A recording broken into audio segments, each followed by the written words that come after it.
Live. What is up? How is everyone doing? It is the Livestream Lounge.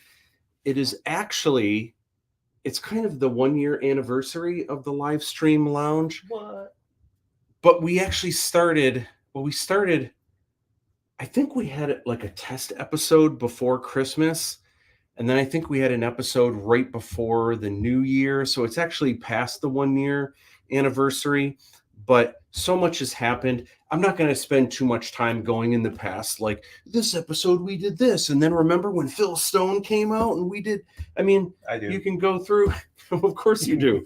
But I mean, you can go back and watch those episodes. That's great. Instead, we're going to look ahead to we'll talk a little bit about where we've what we've come through in the past year, but especially where things are going from here. I do have, it's not a major like press release huge thing on Aladdin, but it is a scoop, it is an update, and I'm excited to share that with you guys. Lots to chat about, but first I need to make some drinky, right? And also, didn't Wolf get you those? Oh gosh, I should know. Wolf did get me these. Okay. Yes, he did. That is I don't correct. see many skulls on the bottom of glasses these days. No. But James, you need to say hello and you need to share some of the cool attire you've got going on with this outfit. I don't glow like this awesome little Fidgy here. Yeah. Well, we're going to be talking about that. That's for sure. Say hello, James. What's the skinny? Not a whole lot, but I did manage to put the Aladdin pin onto this beanie here. Nice. Just so people know what is up. But then I had a giant gap over here, and my Fidgis are currently on other garments. So I got this Kiriko from Overwatch with the little... Love that. It's like a 3-dimensional. That's a really nice... The multi-layer thing. Yeah. Like Welch on Shyamalan. Yeah. I like it. And then... the Zelda and the Zelda necklace. Oh yeah, they got the Majora's Mask, courtesy of Terry. Love it. And then this jacket. Tell me about this jacket. Well, I'm telling you right now, when I saw the picture, the pandas looked like they were black and white. So obviously, I'm like, sign me up. I want to be pandazzling. And then when I got it, it's like, oh no. My pandas, they have jaundice. Well, they're not really. They're just off-white. They're not like. Are you sure they're off-white, Matt? They look plagued. They look beleaguered. Okay, yeah. I guess for pandas, they should be white, shouldn't they? Well, you know what's neat about those patches, though. What I want to do. Ooh, they're fuzzy too. That's the whole thing. What I want to do for bredge, I want to do a bredge patch, and I want all of the hat part to be the fuzzy. So like, you know, the hanging fuzzy balls and everything. I want to do that as the fuzzies, as like a deluxe fuzzy patch. I think that'd be cool. I dig it. So we're doing a little bit of caffeine to wake us up. I was really tired kind of before we got started, but now that you're here, haven't seen you in a while, always good to hang out. You know it. And it's Sunday. It's our tradition. And I think I have really, really enjoyed doing the live stream. And I think it's really cool when it's weekly, like during like a Kickstarter or something like that. But otherwise, I think it's rather than doing it every week, I think it's good to maybe every other week, or just whenever there's something cool, when we have a special guest, or when there is something to announce, or I've got something to show. To me, quality is better than quantity. Because I know some of the streamers, they always have to stick with consistency, and they will do it regularly, like sometimes a couple times a week, even if there's nothing going on. It's just the fact that the viewers, if they're streaming, they expect it. It doesn't matter what it is. They tune it in, And I agree that that's good for the algorithm. And if all I did was this live stream lounge and like that was my career, just this, I would say absolutely. But it's one of a zillion things I have on the plate. So well, let's be fair, Matt. If this is all that you needed to be doing, you would have poured way more shenanigans and creativity into this. We have an entire studio just for live stream. By the way, what would you like in your drink? We've got the mocha, the glazed donut, the peanut butter cup, the cookie dough, the butter toffee. New on the docket is salted caramel. Like new sinless. Bottle or, It's a new version of salted caramel. Also, we also have hazelnut, and then also this is natural sugars. And it's Hawaiian salted caramel syrup. Interesting. Well, you know what? Let's What are you venture feeling? into new frontiers. I'll try the Hawaiian. The Hawaiian, I will rock that out with you. Either that or the cookie dough. I'm not gonna lie. Yeah, the cookie dough never disappoints. I like the flavors. No, if it really was just live stream lounge, you'd have your own Paul Schaefer in the corner with like all the white stuff. Well, yeah, and there'd be multiple. I mean, there is kind of a multiple camera. I have to do that for the audio. That's why there's always that extra camera that's in my face right here. And then how have I never noticed that until now? What's that? I've never noticed that you had an extra. What? Like an extra game back there in the corner? Yeah. Oh, the Popeye one? Yeah. Yeah. I guess I'm just now looking at it. That's the first one. That's the very first one that I had, and that's when the addiction started. Was with Popeye. And true story, I always wanted my own arcade, but the reason it started, my dad called me. He was at Habitat for Humanity. And he was looking for just cheap lumber and just junk to work on this basement and start putting stuff together. But he calls me, he says, "Hey, do you like Popeye at all?" And I'm like, I mean, I guess when I was a kid, I liked Popeye and stuff. He said, "Well, they have this Popeye video game." And I'm like, and I'm thinking it was like an Atari cartridge or something. Like, why would I want that? But I used to play, like once or twice I had a quarter and blew it on Popeye, but I did enjoy the little time that I played it, and I enjoyed watching people play the Popeye arcade game. And my dad's like, "No, it's a Popeye arcade machine." And I'm like, "Get out of town. How much?" My dad said $35. What? And I'm like, "Wait a minute. It's like the big arcade cabinet." And he's like, "Yeah, it's $35. I'm like, "Oh my gosh, take it. I will pay you back." And that was how the addiction started. Now that is not what they usually cost, but that one I got for 35 clams. And and it still works. And that's when the addiction started. James, we need to get to comments and stuff, but dude, here's to a new year, rock and roll.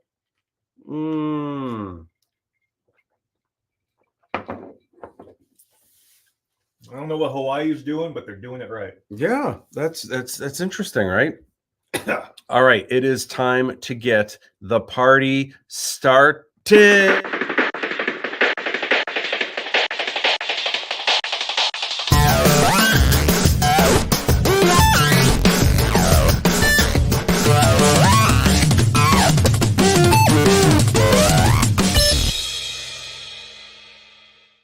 Woohoo! All right.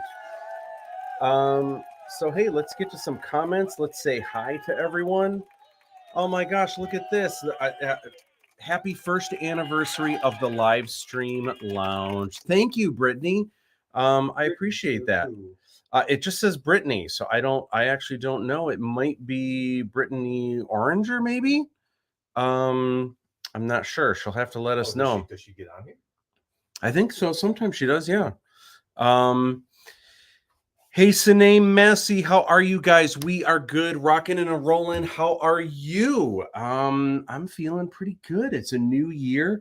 Tomorrow is the first day of school, so all my classes. That'll be fun. Yeah, it's just everything is brand new once again. It's thrilling. Saint says, Happy New Year. Thank you so much. I'm excited about the new year. Lots on the horizon. We did so much last year, and I mean, it feels like we just started this, right? Yeah. I mean, like maybe last summer. yeah, it's bananas. Hey, Sandra, how are you? Happy New Year to you as well. Buc-ee's represent. That's right. I am wearing my Buc-ee's shirt. Okay, what is that? Because You don't Scott know? told me about it. Jim Toe has a shirt of it, and Oh my gosh. he's a beaver or a chipmunk or an Alvin ripoff. I don't know. Okay, I don't want to spend too much time talking Okay. about Buc-ee's because we could have a whole episode on Buc-ee's. No, we can't. Yes, we can. Oh man. So, all right, I'll try to give you the condensed version. So, I was in Dallas for the Star Wars art show at Galactic Gallery. I was one of 12 Star Wars artists in this debut thing.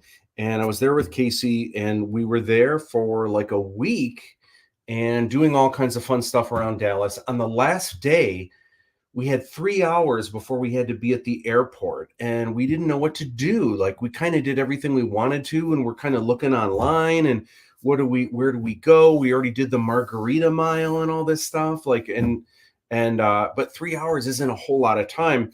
So I actually posted on Facebook, hey, we got 3 hours. We're in Dallas. Anyone, throw us some bones, throw us some ideas. And there was like 30 instantly. There was like 30 suggestions from people in Dallas. Every other one was like, you have to go to Buc-ee's. And I'm like, what is Buc-ee's? So I just looked it up really quick. It's a gas station. And I'm like, what? So I responded to a couple of people like, let me get this straight. It's a gas station? And they're like, bro, you don't even know. And I'm like, okay, so we look, and where we were actually an hour away from the closest one. There's like maybe 7 in Texas, I think, if I'm not mistaken. We're about an hour away, but we were like, well, we could drive an hour to this place everyone's telling us to go to. We would have a little bit of time there, and then we'd have to turn around an hour back to get, near where the airport is, Dallas, Fort Worth. So we drive there, and first thing, we get to this gas station. No joke. It's not even the largest Buc-ee's, but there are 100 pumps. There are 100 places to pull in and get gas. I'm not exaggerating. That's sick. There's 100. Someone just told me the largest one is in Tennessee, and they have 120. Okay, so Tennessee does have something going for it. They Tennessee has Nashville. Tennessee's music scene is actually pretty crazy. In fact, Greta Van Fleet left Frankenmuth, their hometown, not to move to LA, not to move to New York. They moved to Nashville. Of all places. I do like Nashville wings. So. Anyway, I'll keep this short and tight. You go into Buc-ee's, this gas station. On the inside, it's like a Myers. It's like a Walmart inside, but everyone's. And the thing that was hilarious about it, when we were in Dallas, we kind of felt like we didn't get our Texas vacation. Like, not like I necessarily wanted this, but I thought I was going to see cowboy hats. Didn't see a cowboy hat the whole trip. I thought everyone was going to have the Southern accent. Like, no, not in Dallas. We walk into Buc-ee's, everyone's got cowboy hats, everyone's got, everyone's rooting and tooting and all that. And it's hilarious because they've got fudge, they've got sandwich stations, they've got merch, it's just regular gift shop. You can buy anything that you'd be looking for they would have at like a Walmart, but they also have everything is totally merched out. This is the Buc-ee Beaver, I guess. and this beaver is on shirts, bathing suits, underwear, coolers, you name it, matchbooks, lighters, inflatable rafts, anything you can name. You go into this store and there is a Buc-ee's version with a toothbrush with too, huh? this. Oh, easily. There's Buc-ee's toothbrushes for sure. So anyway, and it sounds like, why would you care? Why would you? It's just an experience. You have to check it out. And this, this is not what I want to happen, because part of what's cool about it is they're usually in the middle of nowhere, and when you go, it's like this oasis of Buc-ee's, right? This gas station just in the middle of nowhere that's just crazy huge. True story. I read, and I don't think this is going to happen, but I read that Lakeside Mall, they are leveling, and there is a petition going on right now to add a Buc-ee's where Lakeside Mall used to be here in Sterling Heights, Michigan. Never know, man. We have a Jollibee now. While I would love to have a Buc-ee's here in Michigan, I don't think Sterling Heights is the place to put it, because it's a destination that should be like right off a freeway, and it would make sense to put it somewhere a little off the beaten path. Interstate. It's kind of like, if you can imagine like the world's biggest ball of twine that's like this weird thing that you would pull off to the side of the road, like you just have to see this weird thing. It just doesn't make sense to put it in a metropolitan area that's not really touristy. You know what I mean? Where it just doesn't make sense to do that. It's more a sight when you're road tripping, kind of thing. Anyway, Buc-ee's represent absolutely. Oh my gosh. Happy New Year, Anthony. It's Brittany Voigt. Hey, what's up, Brittany? I didn't recognize your new art with the cat. That's awesome. Very, very cool. Barbara Rick. Hey, Mama Rick, happy anniversary. Thank you. My dad says, really blame your dad for your addiction. What was the addiction? I don't remember what I said. I was the Popeyes thing with the arcade cabinets. Oh, yes, that's right. Yeah, that's right. Yeah, I mean, once I had my first, it's like, well, then I got to have all the other games that I wanted to play for free when I was a kid, that I promised myself I'd do. Happy anniversary, happy New Year, all the things. Oh my gosh, Scott Conney, what is up? Woo. Miss you, brother. Hope you had a blast in Florida and all the theme parks and everything. Buc-ee's, woohoo! And Scott is now a true believer of Buc-ee's as well. And Scott, I'm curious, did they have one? Were you recently in like West Virginia or something like that? I'm curious if they had a Buc-ee's there. Cisco Punch 67, happy 2024, Matt and everyone. Here's to the year of Aladdin 3477. And I know I said it was going to be, I know last year, I still feel like last year was the year, but it's probably going to feel like this year was the year. I think what it really means is every year henceforth is going to be the year of Aladdin. The year of 3477. Lakeside won't close until next year, December. Interesting.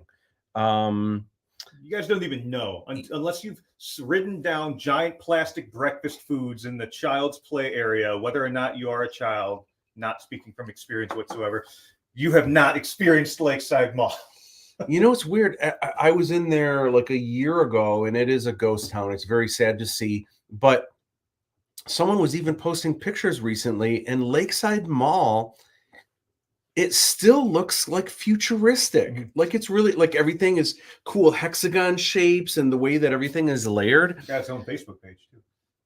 Does it really? Yeah, I didn't. That's where I see all these photo updates. Oh my gosh! And so that is really sad. I really don't want to see it. I don't want to see it go. Could easily work on Holland 94. Yeah, that's probably true. Get rid of the Menards. Yeah, get rid of the Menards. I kind of like Menards. You not a fan of? Oh, it's fine. Menards? Granted, I would like to keep that one there because it's the only one in this general vicinity. Yeah. But if they start popping up like subways, then no, we can afford to knock off a few.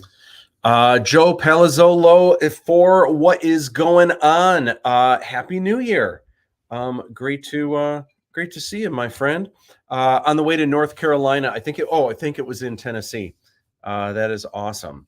Check out the Macomb County Memories group on Facebook.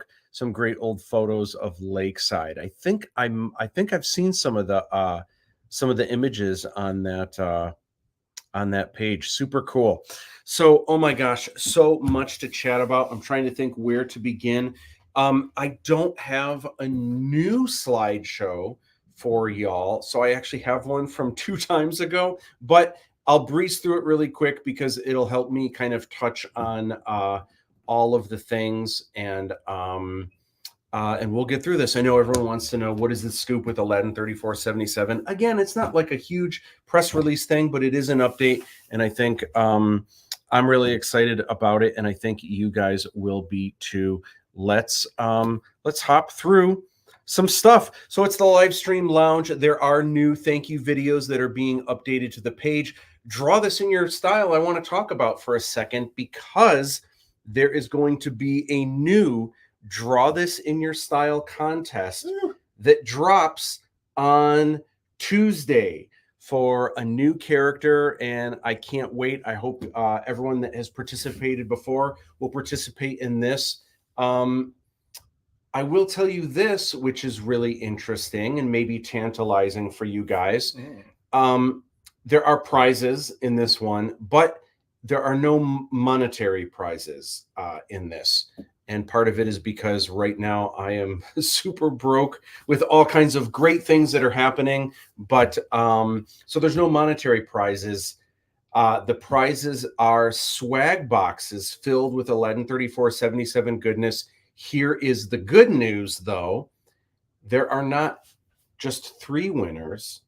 There are 10 winners. There are going to be 10 winners for this new Draw This in Your Style contest. Of course, it says draw, but really it could be painting, it could be sculpture, it could be creating something out of Lego, it could be creating any kind of art out of construction paper, whatever it is. There is a character that we are going to be focusing on. There's going to be a new video telling you all about it. There'll be rules posted on that video, and then I will have references of this character posted on my Instagram and the ALADDIN 3477 Instagram. Real excited about this new contest. This is a really good time to have it, and the contest is going to drop on Tuesday. Can't wait. So this is Brittany Oranger's piece. We talked about that. We talked about Bredge. We talked about cosplay. There's been a bunch of unboxing videos, a bunch of all kinds of videos that have been going on. There's new ones. There's been a lot of how to assemble certain minifigs recently because Fiji is kind of complicated if you don't have directions. And the new Kong Chayam Trooper is difficult if you don't have the directions. This year, 2024, is so hard to believe. It's my 30th anniversary of doing official artwork for Star Wars, for Lucasfilm. I can't believe it. There's a lot of things on the docket for this year. I have new projects. I have projects that I did last year and even the year before that will finally see the light of publication this year. I also have some new things I'm going to be working on soon that is for this year. Some of it is actually tied into my 30th anniversary. So I'm going to be sharing that with you guys. I might even be able, I'm trying to find out if I can share the process as it's happening of creating this art. If so, I might have to try to talk James into coming over here or coming to the school on certain nights to do a live stream of me creating. I know a lot of people have been asking, I need to do live streams of creating the art. And that was always the intent, but it just, everything got really busy with ALADDIN 3477 last year. So that is something that I'm looking to do this year. Also, I have some fun things I'm going to be talking about regarding MBRA7, which is this cat right here. Some fun juice I will be talking about. It's the Death Star droid. What a lot of people don't know is the toy, the Kenner action figure, is named MBRA7 in true story. It's actually named after me, Matt Bush. It's the craziest story. What? I'm not going to share it tonight. I'm going to wait. We'll have like a whole episode talking about MBRA7. Another thing that I want to talk about, which I'm going to have a whole video talking about and detailing, but the second job I ever got working on official Star Wars work, it was for a book called The Star Wars Adventure Journal. And my second job was illustrating the R series droids, the astromech droids, like R2D2, R5D4. And I had the opportunity to be the first illustrator to create what the R7 astromech droid looks like. Now, at the time, it was assumed that this was just going to be the R7 was something, it was actually written by Pablo Hidalgo, who now is the head of the Lucasfilm Story Group. I don't think this might have even been the first thing that he had ever officially written for Star Wars. It might have been, but he kind of put all the information together, and I got to illustrate the R7 astromech droid. So now, years later, you see the R7 droids in some of the shows on Disney Plus, and there are a number of R7 droids from Hasbro. True story. Look at that. Wasn't it an R7 droid that with that deadpan voice that befriended Chopper and Rebels? They kind of followed him around begrudgingly and complained about everything, but he still was his friend. Gosh, it had a triangle. It had the triangle on there on that. I don't know about on the front. It definitely looked like that face though, and it was one of the most iconic characters I've seen. You know what? It might have been. And here's the other crazy thing: didn't like R2 and 3PO befriend two other robots that were very similar to them? Or was that something? Or was that on Clone Wars? I can't remember. But the crazy thing, that other humanoid robot is an RA7, which is the other one that is loosely named after me. We'll talk all about this. So cool, and I can't wait to get more into some of this Star Wars goodness. Lots of fun stuff to share. Was this one like an actual character from something? This one, I can't remember. One of them is Ahsoka Tano's droid, and that one is the hardest one to get. The cheapest you can find them on eBay is like $150, which is crazy for an action figure. Cadillac upgrades. It just yeah, they're pretty rad, pretty cool. Anyway, I can't wait to talk more about all of this Star Wars creamy goodness this year. And I want to say, wow, congrats on Star Wars 30. Thank you so much, Cisco Ponch. I appreciate it. Yeah, so there's going to be some cool things this year. Dipping back into Star Wars. Howdy doodles. What is up, Ted? Okay, so there is my beautiful fiance, and we are getting married this year. Can't wait. That was us in Italy last year. All right, so Aladdin 3477, real quick, the Kickstarter. All of Swagbox 3s are out. You should have them, even if you are overseas, should have them by now. If not, you probably will be getting them soon. There's the backer kit. Now we're a little bit, I was kind of hoping all 4 swag boxes would have been out by the end of last year. That didn't happen, but we got the first 3 out, and I hope you guys are happy with the quality. I think the quality is awesome.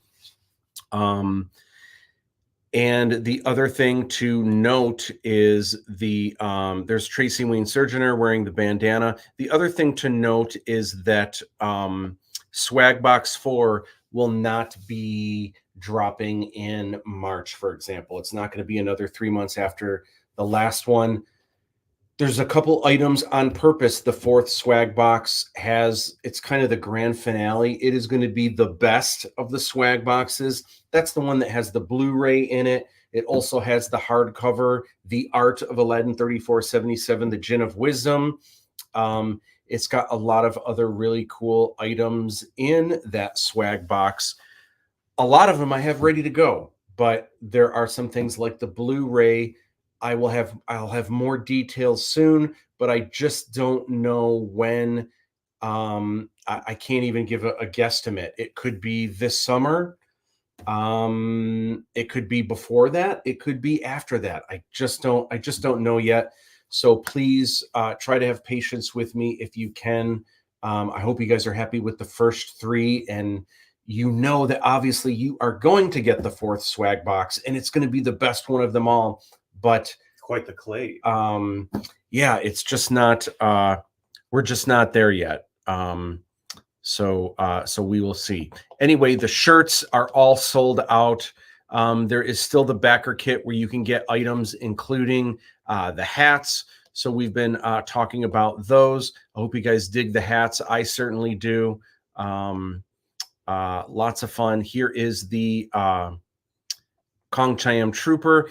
You guys have been taking photos of your swag boxes. Super appreciated. So James and I went to Los Angeles. We actually met up with Cam in Los Angeles, which was a lot of fun. And we toured the Paramount Pictures archive and all kinds of goodness. So that leads us to what a lot of you probably want to hear about, and that is Aladdin 3477. Okay, so as you guys know, I'll try to recap this without going too much into it, because a lot of you have kind of heard over and over again what this process has been. I sent out well over 200 promo boxes, which are very similar to the swag boxes that you guys have been getting. And I was not getting the responses I thought that I would. I thought people would see like the official collector's edition and it would blow their minds. There were a couple people that I talked to that were very impressed with that. There were also people that I talked to that didn't understand like what it was. That were like, what is this? And I'm like, what's the official collector's edition? Don't you remember? Weren't you into movies when you were a kid and this and that? And like they didn't know, and they like, why would you make this? Like what? And it's just like, okay, forget the why. Look at it, because I really like to look at it. Would y'all look at this? Would y'all look at this? Like, isn't it cool? Doesn't it make you want to see the movie? And they're just like, they couldn't wrap their head around what it was for, because no one else does that. But like, exactly. Yeah. Exactly, right? And like, it's just so funny to me sometimes where people like, they see something new, something off the beaten path, and they can't get that, they can't they kind of stop in their tracks, and they just don't understand it. I don't know. There's nothing to understand. But the second it does well, then everyone wants to get on it. Yeah. Anyway, but I found it was very difficult to get the attention of a lot of studios or distributors that I wanted to. Then we went to the American film market, and we did get to meet with some of these distributors. They were all positive meetings, and every single person that we met with did follow up and did want did want to know more about the film and wanted to see it and everything else. But what I ended up doing is there's James and I at the American Film Market. What we ended up doing is signing, and yes, that's actually not when I signed it. I just did that for the photo, but I did sign it with the ALADDIN 3477 pen that lights up. True story. Anyway, this is Glenn Reynolds of Circus Road Films, and signed with his company. Super nice guy. And super cool person who it is very refreshing because it's kind of hard for me to describe Los Angeles, but people here in Detroit, there is an easy way to describe it, and that is when you live in LA, most people are kind of aloof to the entertainment industry because everyone works in it. Everyone does it. Everyone sees celebrities at the supermarket all the time. They just don't care. I'm kind of the same with the automobile industry because I live in the Motor City. So the funny thing is whenever I'm in LA and people find out I'm from Detroit, they say, wait, you're from Detroit? Oh my gosh. Have you ever heard of the Woodward Dream Cruise? Right. And I'll be like, oh yeah, I've been there. They're like, you've been there? Oh my gosh, it's my dream to one day go to the Woodward Dream Cruise. It's a bunch of cars. And it's like, yeah, it's like, oh my gosh. But because we have access to it. It's, it's just here. We're surrounded by the automobile industry. The big three are here. So and there's like the auto show and all that. So it's Los Angeles is very similar, but the entertainment industry. So for people like me that are really into movies and TV shows and video games and entertainment, art, and the whole 9 yards, that's how I feel about that industry, not being surrounded by it. Anyway, one of the cool things about Glenn is he's very well respected in the industry. And I wouldn't say he's not someone that's like wowed by celebrities or anything like that. But the one thing that is very cool, he really does love movies. He loves independent movies. He loves like highly regarded, like the kind that you would see at like Sundance Film Festival. He also likes small independent films that were put together. I think, as he puts it, were made together were made with spit and tape, and he loves like Star Wars movies. He's really a fan of visual storytelling, and he's a fan of the craft for sure, and has sold almost 1,000 movies. And so the great thing about signing with Glenn is at the end of the day, he can't make miracles happen. He can't twist someone's arm into signing a deal for us if they don't think our movie is good. What he can do is he can get the movie at least in front of people that I wouldn't have been able to. Oh, that's for sure. He was really nice, but he did seem like he could totally be the Godfather, like in his respective field. Kind of. He has told me he's told me once, but I've also heard in interviews that at the end of the day, for example, if someone has a movie that isn't that great, but let's say he finds it charming and there's something about it where maybe it's not that good, but he does think he can find an audience for it somewhere, he'll know right away, like, I can't take this to Netflix. They'll laugh at me if I try to say, look at this amazing movie, because there's no way Netflix is going to go for it. But at the end of the day, there are no distributors that are going to see it. Maybe they hate it, but are going to be like, you know what, Glenn, we love you. We'll sign it, just for you. I mean, it's not going to happen. If they don't like it, then they're not going to give a distribution deal because, they're a business and they need to make money. And if they think they're going to lose money or it's going to tarnish their name, then, they can't do anything about it. So, But Glenn is he knows everyone in the industry. Everyone knows him, and he's an expert at what he does. So the cool thing is he puts together a database, and this was the 20 places that Glenn was going to pitch the film to. Mm-hmm. And after there were 20, that grew. So usually he has 20. He'll choose 20 places. He, whenever possible, he actually makes a Blu-ray of the film. He's one of the only people in town that still does this, because most people just watch private Vimeo links.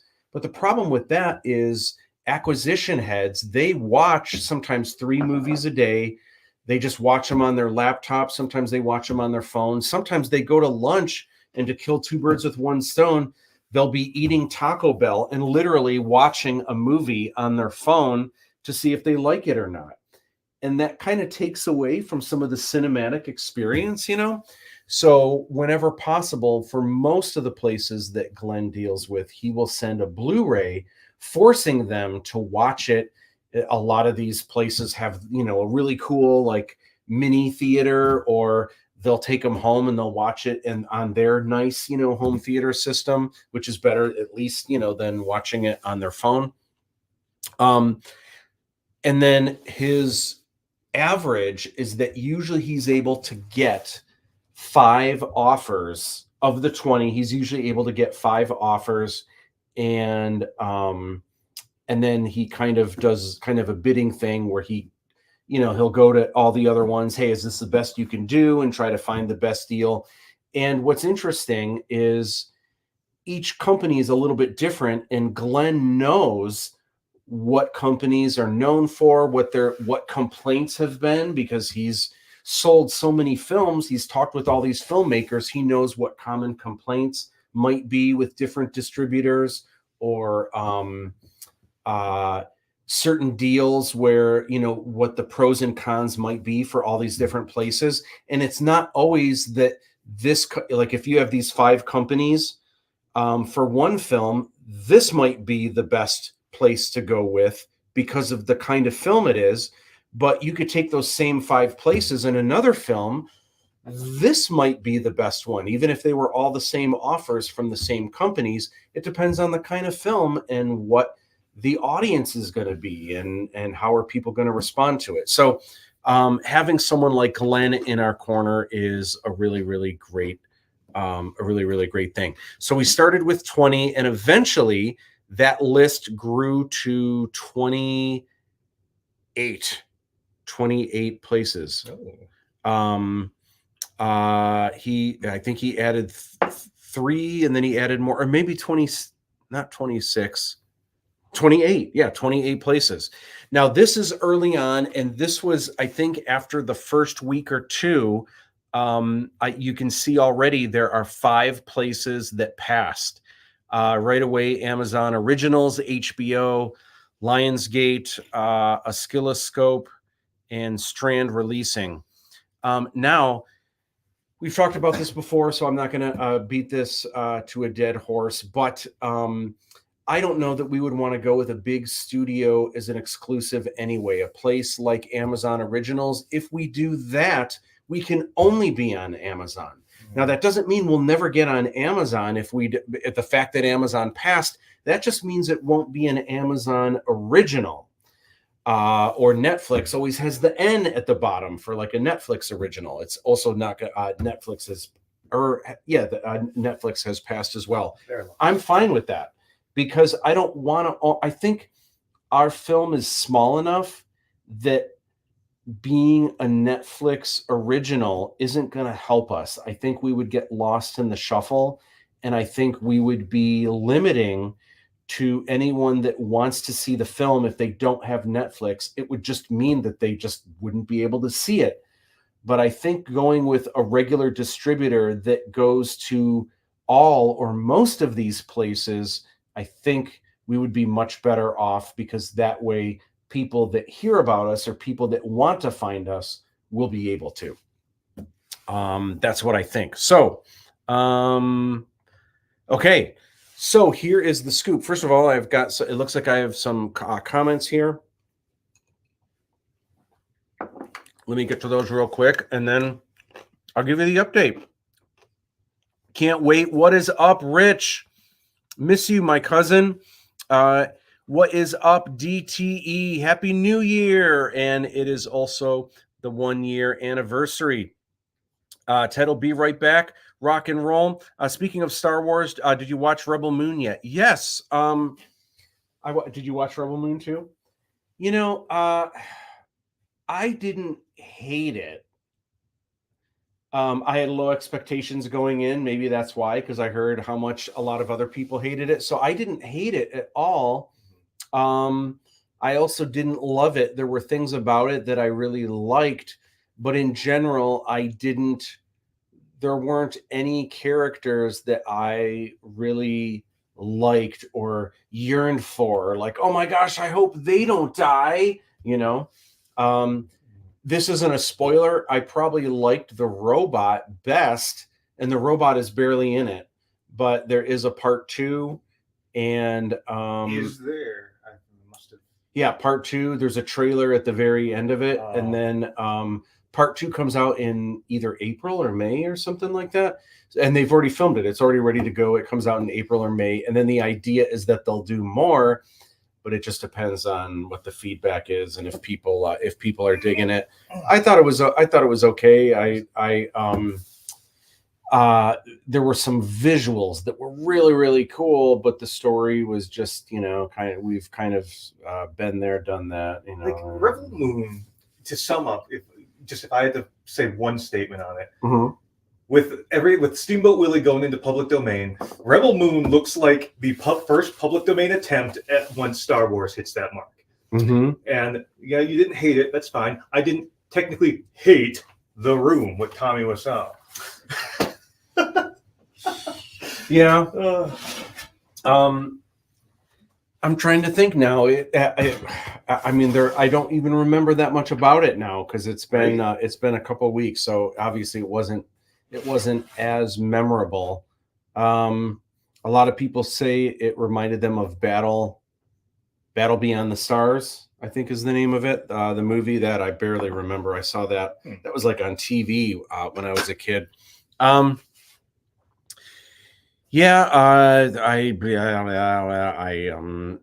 Rebel Moon. It was okay. Didn't love it, didn't hate it. What is up, Ted? Netflix says reviewing. Yeah, and this is old. I haven't had a chance to update our visual slideshow. Love you right back, Rich. What about that Wonka though? I haven't seen Wonka yet, and I hear amazing things. I haven't seen many films with Timothée Chalamet.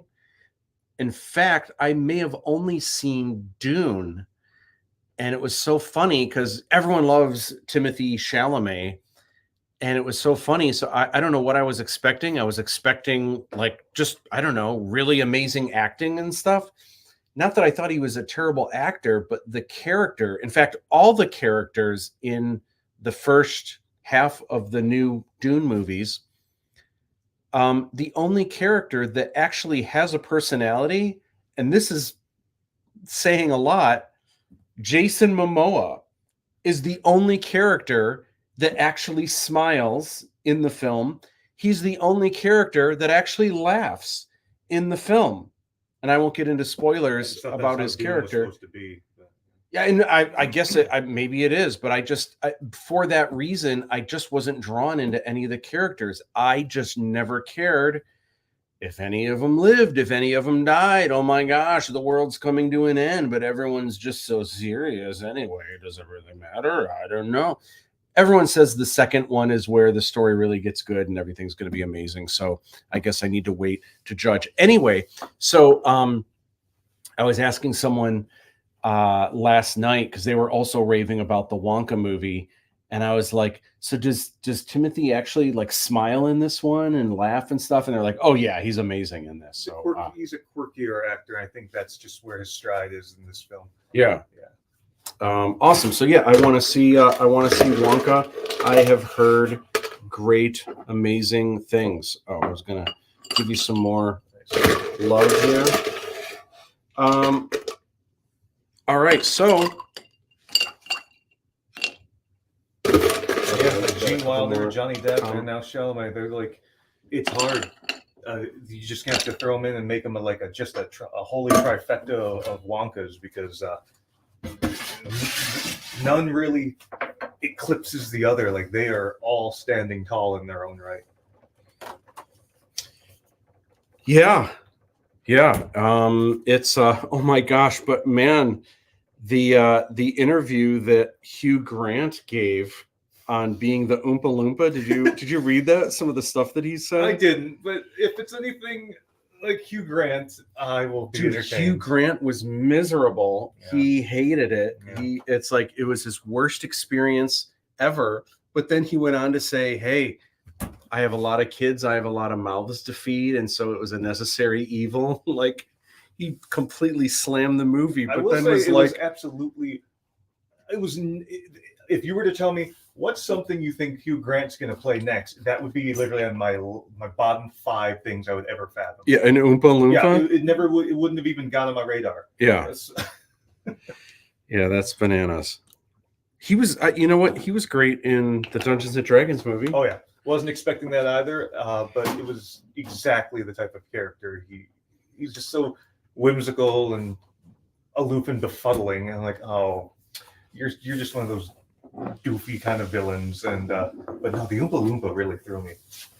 Real quick, do you want any other flavors, or you want the same? You want to mix it up with something new? Let's go with the cookie dough. The cookie dough. All right. What else have I been watching? Oh, you know what I've been watching? It took me so long to jump on board because I'm just not into sports stuff. Mm-hmm. Ted Lasso. You ever watch Ted Lasso? Yeah. It's so good. We just finished season 2. So we got season 3 now to go through. And have you watched Upload? I haven't even heard of Upload. Yeah, wait, I have. Didn't that come out like a year ago? Couple years ago. Okay. Yeah. So the first 2-3 episodes of this, I'm like, wow, that. The premise I thought was really. What's the premise again? The premise is when you die, you can be your consciousness can be uploaded into this grand just server afterlife, and you just exist there. Okay. And the consciousnesses can communicate with the living still via live stream and FaceTime and everything. And I'm like, what? I would totally do that. Are you kidding me? Yeah. Hell yeah, I would do that. Yeah, there's just so many good shows now. Okay, fun fact, it's pronounced Timothée. Timothée. Oh. That's such a hipster pronunciation, but you know what? For Timothée Chalamet? But you know what? If he's the only one who does it, that's fine. That's iconic. Yeah. Guess people just ignore it. I think they're making a Dune musical. It's called Dune a Diddy Dum Diddy Doo. Oh, okay. That's great, Ted. I feel like he's joking. Yeah, didn't care for Dune. I'm with you, Sean. Didn't care for. I feel like I have to see the second one just because everyone says that's where the story gets. I've invested this much. I might as well see. They did drop a Dragon Ball musical. Really? Which is blowing up right now in Japan. It's insane. And it's interesting how that's going to do so much better already than the Spider-Man musical that flopped. And it was still history's most expensive Broadway musical that never did well. Mm-hmm. Anthony says, I just don't see a reason to remake it at all. Trailer for the second looked about as serious as the first. Yeah, I mean, of course. Yeah, we'll see. Depths was great, but again, yeah, that's how I kind of felt. Although this is a prequel, and this is very different from any other version of Basically, Wonka, the right? story of coming up to the other two. Yeah. And I did see some candies that I definitely want to see them roll out. Just at least try to make them as practically as you can. Scott Jones is hanging out with us. What is up, Scott? Saw Wonka last night. I liked it. Looking forward to class tomorrow. Absolutely. I can't wait. Day number 1. I got to see this. Mark Hamill. That's him with Mark Hamill. That's insane. Isn't that cool? He actually told me the story about that last week. I ran into him at school, which was cool. Hugh Grant has been miserable for 20 years. Yeah. I Yeah. feel for the guy.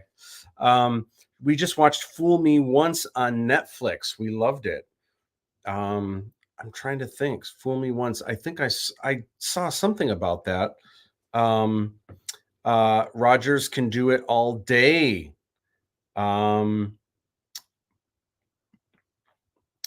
2000 sci-fi Dune was enough. Pass on modern Dune altogether.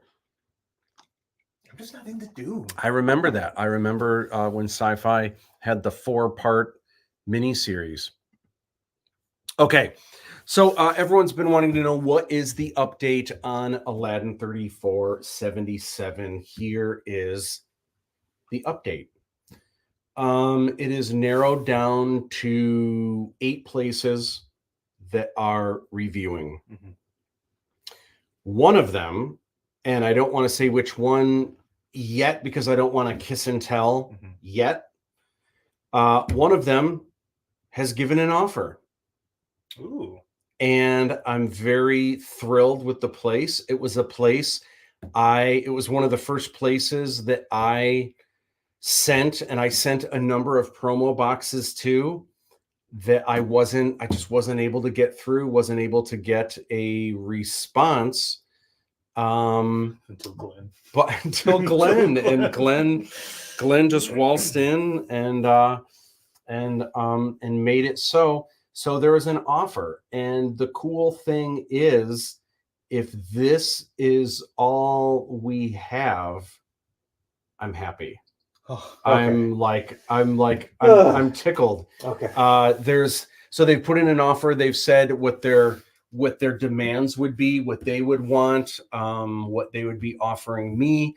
It's super fair, and it is a really, really good company. They're a rising company for sure, and they would be there's a lot of different distributors out there, and they all range. Like, some of them pull in more money than others, but then some of them are more flea market than others, and some of them are more classy and like really good quality movies than others. And I don't mean necessarily that that's necessarily like one is better than another. You've got companies like Asylum that do like the Sharknado movies and all that, right? And a lot of people might kind of snub their nose at a place like Asylum, but a lot of people love their movies, and they bring home the bacon. They do really, really well. They bring home the shark, the shark barbecue. So I just hope I just hope they let you retain the rights to keep pumping out your awesome swag that you want. They're very okay. So here's the scoop. Here's the cool thing. Now we are in the phase. So we kind of, as you guys know, the process that Glenn does, he pitches usually for about 6 weeks. And the reason why he has found, having sold almost 1,000 films, 6 weeks is the sweet spot where if you haven't heard from a studio by 6 weeks, chances are, if you keep waiting, you're not going to, probably. Also, if someone gives you an offer, you have to move quick, because if you wait too long, they might retract their offer, or they might be interested in other films and they put all their resources somewhere else. You don't know. So you've got to move fast. So here's the cool thing. We have an offer, and there's two things happening right now. One is I don't have it scheduled yet. I assume it's going to be this week. They want to meet with me. And the funny thing about this, I've been instructed, do not say yes to anything. Do not, don't give them an indication of, oh my gosh, yes, we're going to, like, I love this or whatever, even though I'm already excited about this place. The job of this meeting now is for them to razzle dazzle me and to sell me on why I should sign with their company. What are they going to do for Aladdin 3477? Now, I can also ask questions and I can express things that are important to me and kind of fill them out on what, how they feel about certain things. But it's kind of interesting. I haven't been in that place before with something like this. And it's really crazy because you have to understand, I'm going into year 15 that I have been putting into this baby, making it happen. From the time I've started on this, I have had to sell all my friends, anyone that I talked to about it, my family. When I first met with James, and when James came over, it wasn't just a script reading, and it wasn't just it was a casting audition. But James, wasn't it almost more like I was selling you on it and like describing everything to you and showing you production paintings and trying to get you excited about it? Yeah, it did seem like I was sitting down to a pitch meeting and like, wait. I thought this was going the other way around. Mm-hmm. So the interesting thing is now, for the first time, I get to sit back and a company is going to try to woo me so that we sign with them. Okay, so that's one thing that's happening immediately. The other thing is now Glenn can go to the remaining 7 places. One of them is a studio, by the way, that is still reviewing and considering things. I don't know if this studio wanted to do an exclusive. I don't know that I would want to go with the studio, to be honest. So I don't know. And listen, this studio might pass, or time might run out, and we might just, move ahead with one of the other places. But the thing that Glenn does now is he goes to all the other studios and says, "Hey, we have other parties that are interested. Sink or swim.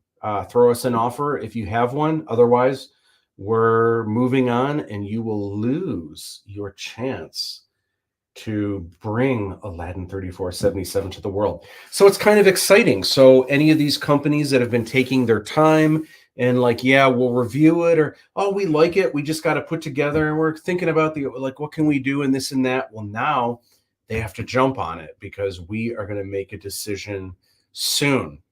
So it's very exciting. And that's the news. I was kind of worried going through this.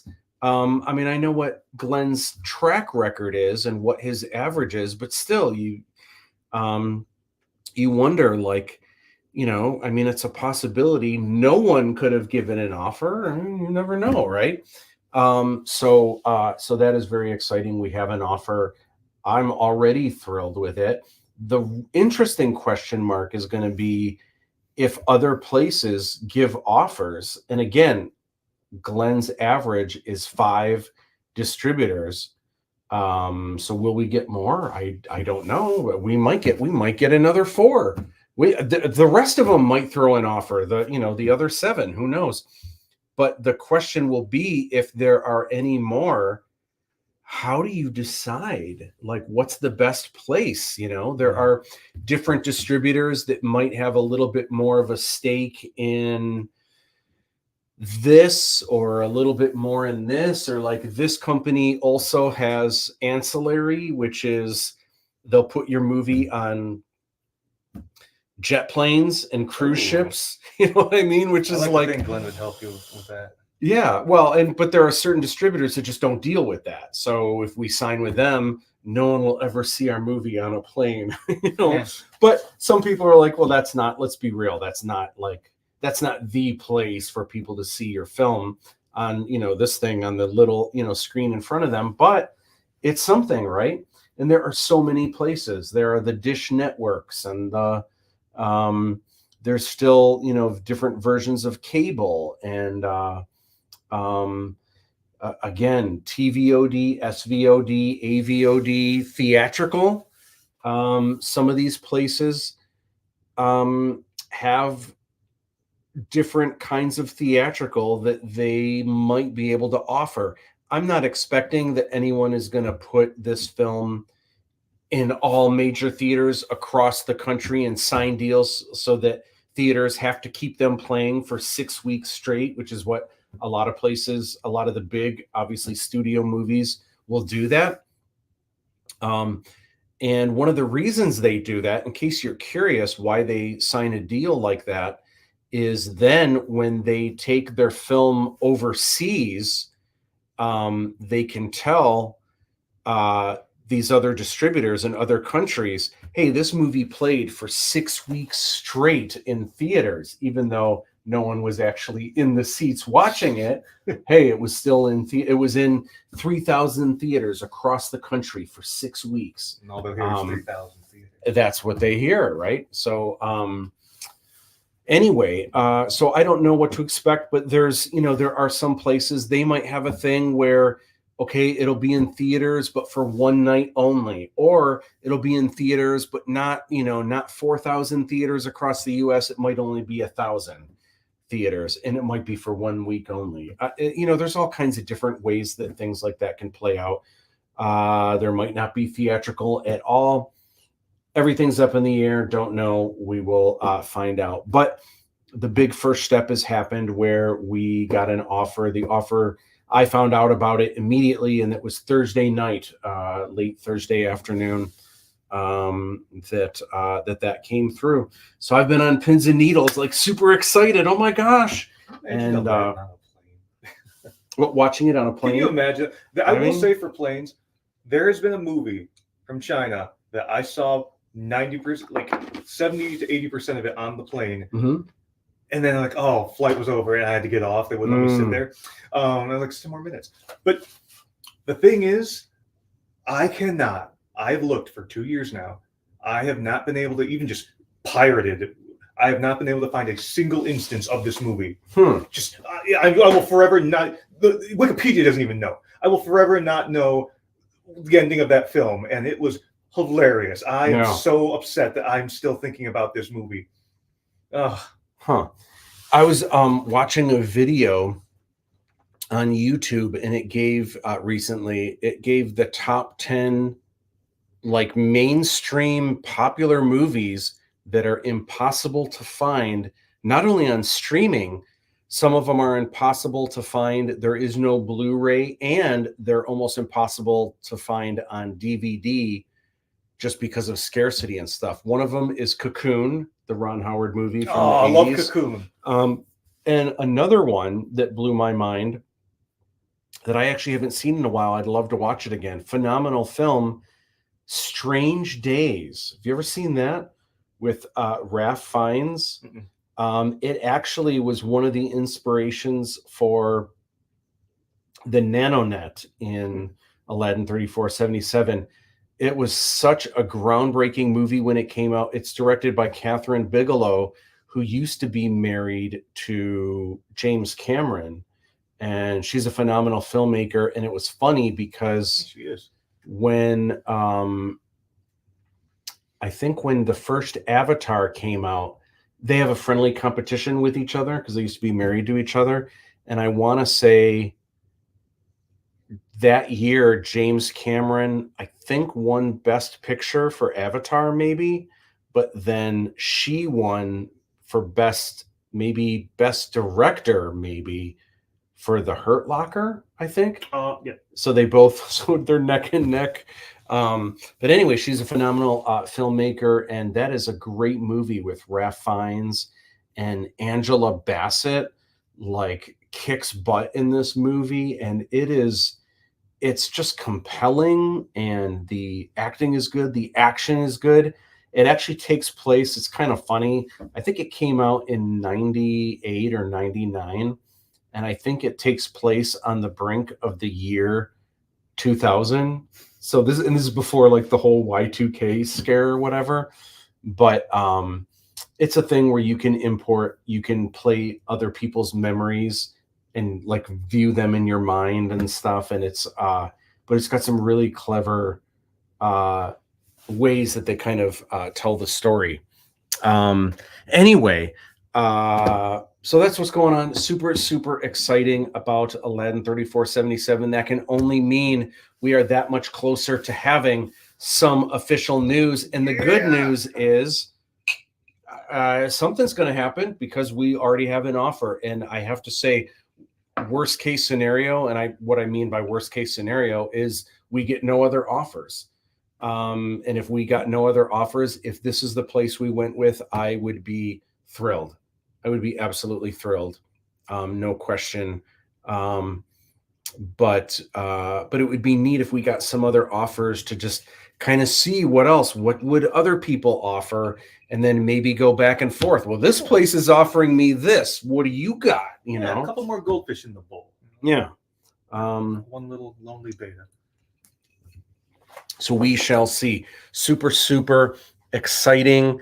Let's get to some comments. I have no interest in Dune just because I hate political intrigue. To be fair, I'm not that smart a person. So it's mostly because it goes over my head. You know, I agree with you, Ted. And first of all, I don't agree that you're not a smart person. Yeah, Ted's a bang up guy right there. Yeah, for sure. But I know what you're saying. I think what it is, and I find myself in this boat a lot. I have political opinions like everyone does, but I feel like unless you're really invested in politics, movies about politics just aren't that interesting. And I think that was kind of some of the backlash that the Star Wars prequels got, that there was so much emphasis, you know, after those of us that grew up with the original trilogy, suddenly you get into episode 1 and episode 2, and it's like the separatists and the chancellor and the Supreme Court of the worlds and all this stuff. And there was so much time spent on the interpolitics. And if you're interested in that stuff, it was probably interesting. But for a Star Wars film, it was just so rooted in the politics of it all. I mean, it was kind of cool seeing the scheming way that Palpatine rose to power, but it's just not the material that the first trilogy kind of delved in. So I would agree, politics usually isn't that interesting. Where I would say it is interesting is Game of Thrones is very interesting, but that's just a different kind of politics. It's a different kind. I think it's more entertaining, and it's more of a visual kind of ascending the throne than you usually have. Anyway, but I digress. Sean Sarcona says, huzzah! Yeah, very exciting. I can't wait to see what happens with this. Marvel musical of the Avengers called Rogers. Oh, that's right. It was on the Hawkeye series on Disney. I assumed you guys had seen it. No, haven't seen that. I have a former student who worked on Hawkeye. Made Hawkeye look cool again. Yeah. Like Blumhouse and horror. Let's see here. Asylum movies are terrible, but I respect them, but they don't lie about what they're... I respect them because they don't lie about what they're making. Yeah, absolutely. And by the way, Asylum has an Aladdin movie that they announced and like 4 months later completed the film. Like they made it so quick. It's called like The Adventures of Aladdin. I've seen it. It's you can watch it. You might even be able to watch it for free on YouTube, maybe free with ads or something like that. I'm trying to remember if there was anything I liked about it. I mean, I found it interesting because I've put so much stake in Aladdin. I watch everything Aladdin that comes out. It's not, it's campy, but it's not, if you're expecting Sharknado, it's not like Aladdin meets Sharknado. It's not that purposely bad and campy. Like, I think they tried to make it good, but it's super low budget, yet there are some aspects about it. Like there are some visuals and there's some 3D and there's some things about it. Like, wow, they actually had some money to put into this, but then other aspects that like, how could you put money into this, but then just completely let this go? Like, I feel like it's like you're like, it doesn't matter if you raise the quality here, if everything else sinks down to here, you know, but it's called The Adventures of Aladdin. I forget what it's. If you just look up Asylum and Aladdin, you'll find it. You'll find it right away. I think it is. And good, The New Adventures of Aladdin that you showed, the French one. Yes, I love that one. Yeah, and I've wanted to watch the second one, and I think There's another one. There is. I have it, but for some reason the subtitles don't work, so I can't. So I've watched it, but I haven't had proper sound with it. So I can kind of tell what's happening, but it's not the same as when you're actually really able to follow along. Sandra says, "Yay! Fingers crossed. All goes well. I hope so." And I am jazzed. My mom says, "Such great news. Good luck on that, sir. Thank you so much."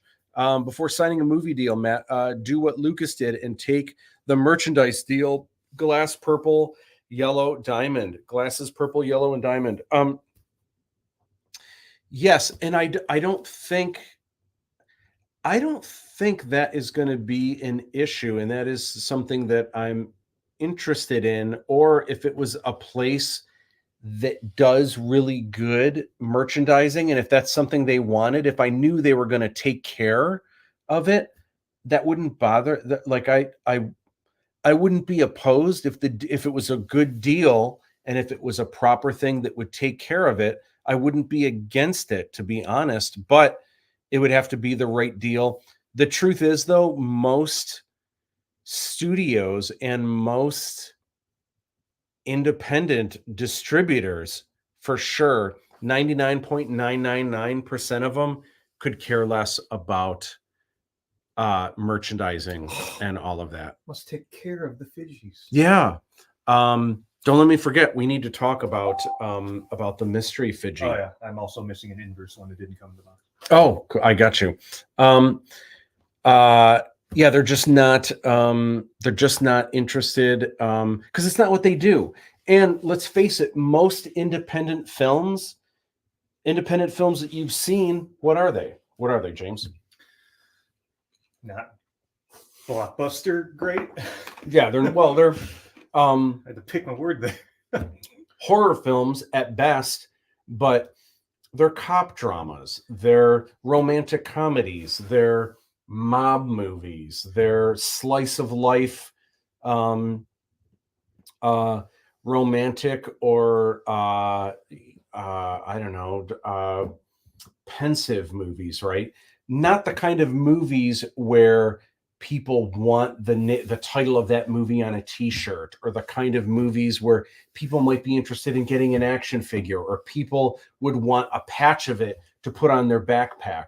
I think they would have understood that if all of them watched the promo material or looked through it like they when you sent it to them. But what I'm saying is, because most of the films that come through their door aren't, I think that's what happens when they get to a movie like ours. A lot of them see the official collector's edition, and because they don't deal in that kind of material, I think they just feel like, what is this? Why would you do this? Like, they just don't understand it, because that's not the kind of thing that comes through their door, not just often, ever, you know? So So I don't, and because of that, if they don't normally have deals making t-shirts, making action figures, making lunch boxes, they just don't care about those rights because they don't deal in that kind of stuff. Shame. That sounds just the whole premise though just sounds like such an exciting endeavor. Well, it's kind of a shame, but it also works in our favor where, again, I would get to retain the rights and I could take it to other places and see what I can cook up there. The good news is they focus on what they do, and what they do is movies, and they get movies. They get eyeballs on movies. Is what the best, because you actually care about the quality of the merch, as anyone with the swag boxes can tell. A lot of the officially licensed things you see come out from a lot of these huge movies, huge studios, they throw the dollars at them. They expect someone to roll out with high quality merch, and it just, I've seen fan made stuff significantly higher quality than like the official things, and that says something. Someone was telling me, I think they were at Target and they already had Rebel Moon action figures and stuff. So curious how that's going to go over, or maybe Rebel Moon will grow in time. Who knows? James Polony, are you talking about Kazam? No, but I love that movie too. Let's. Rich says, awesome news, cuz. Good luck and can't wait for updates on things. Awesome. Thank you so much. Arsenio says, hey, Matt, what is going on? Thank you for joining us tonight.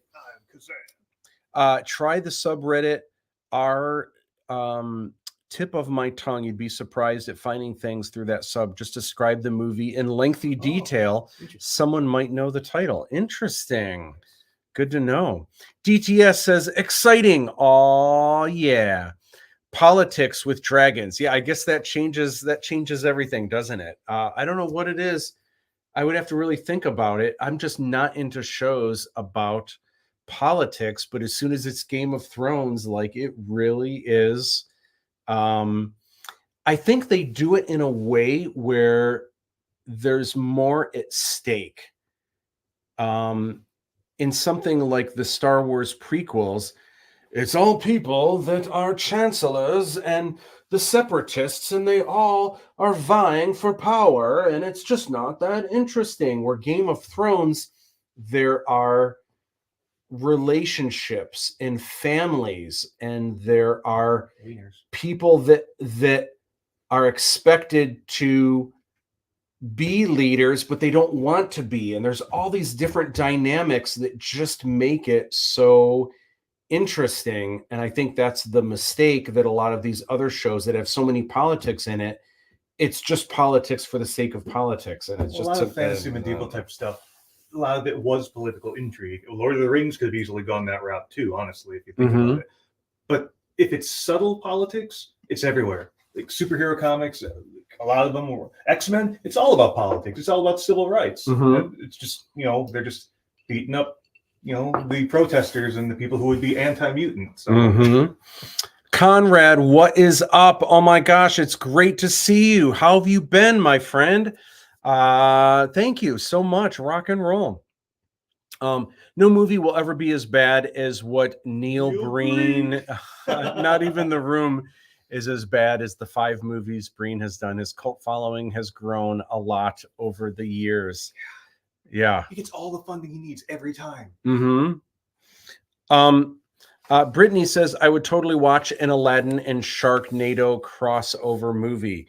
Yeah, that would be, I think it would have been more interesting for the Asylum cats if they would have gone more that route. They actually just tried to make a serious live action Aladdin film, but Disney already did that recently. I don't know if you consider it serious. And I want to say the Aladdin one though maybe doesn't have the Asylum one. I don't think has singing in it, if I remember correctly.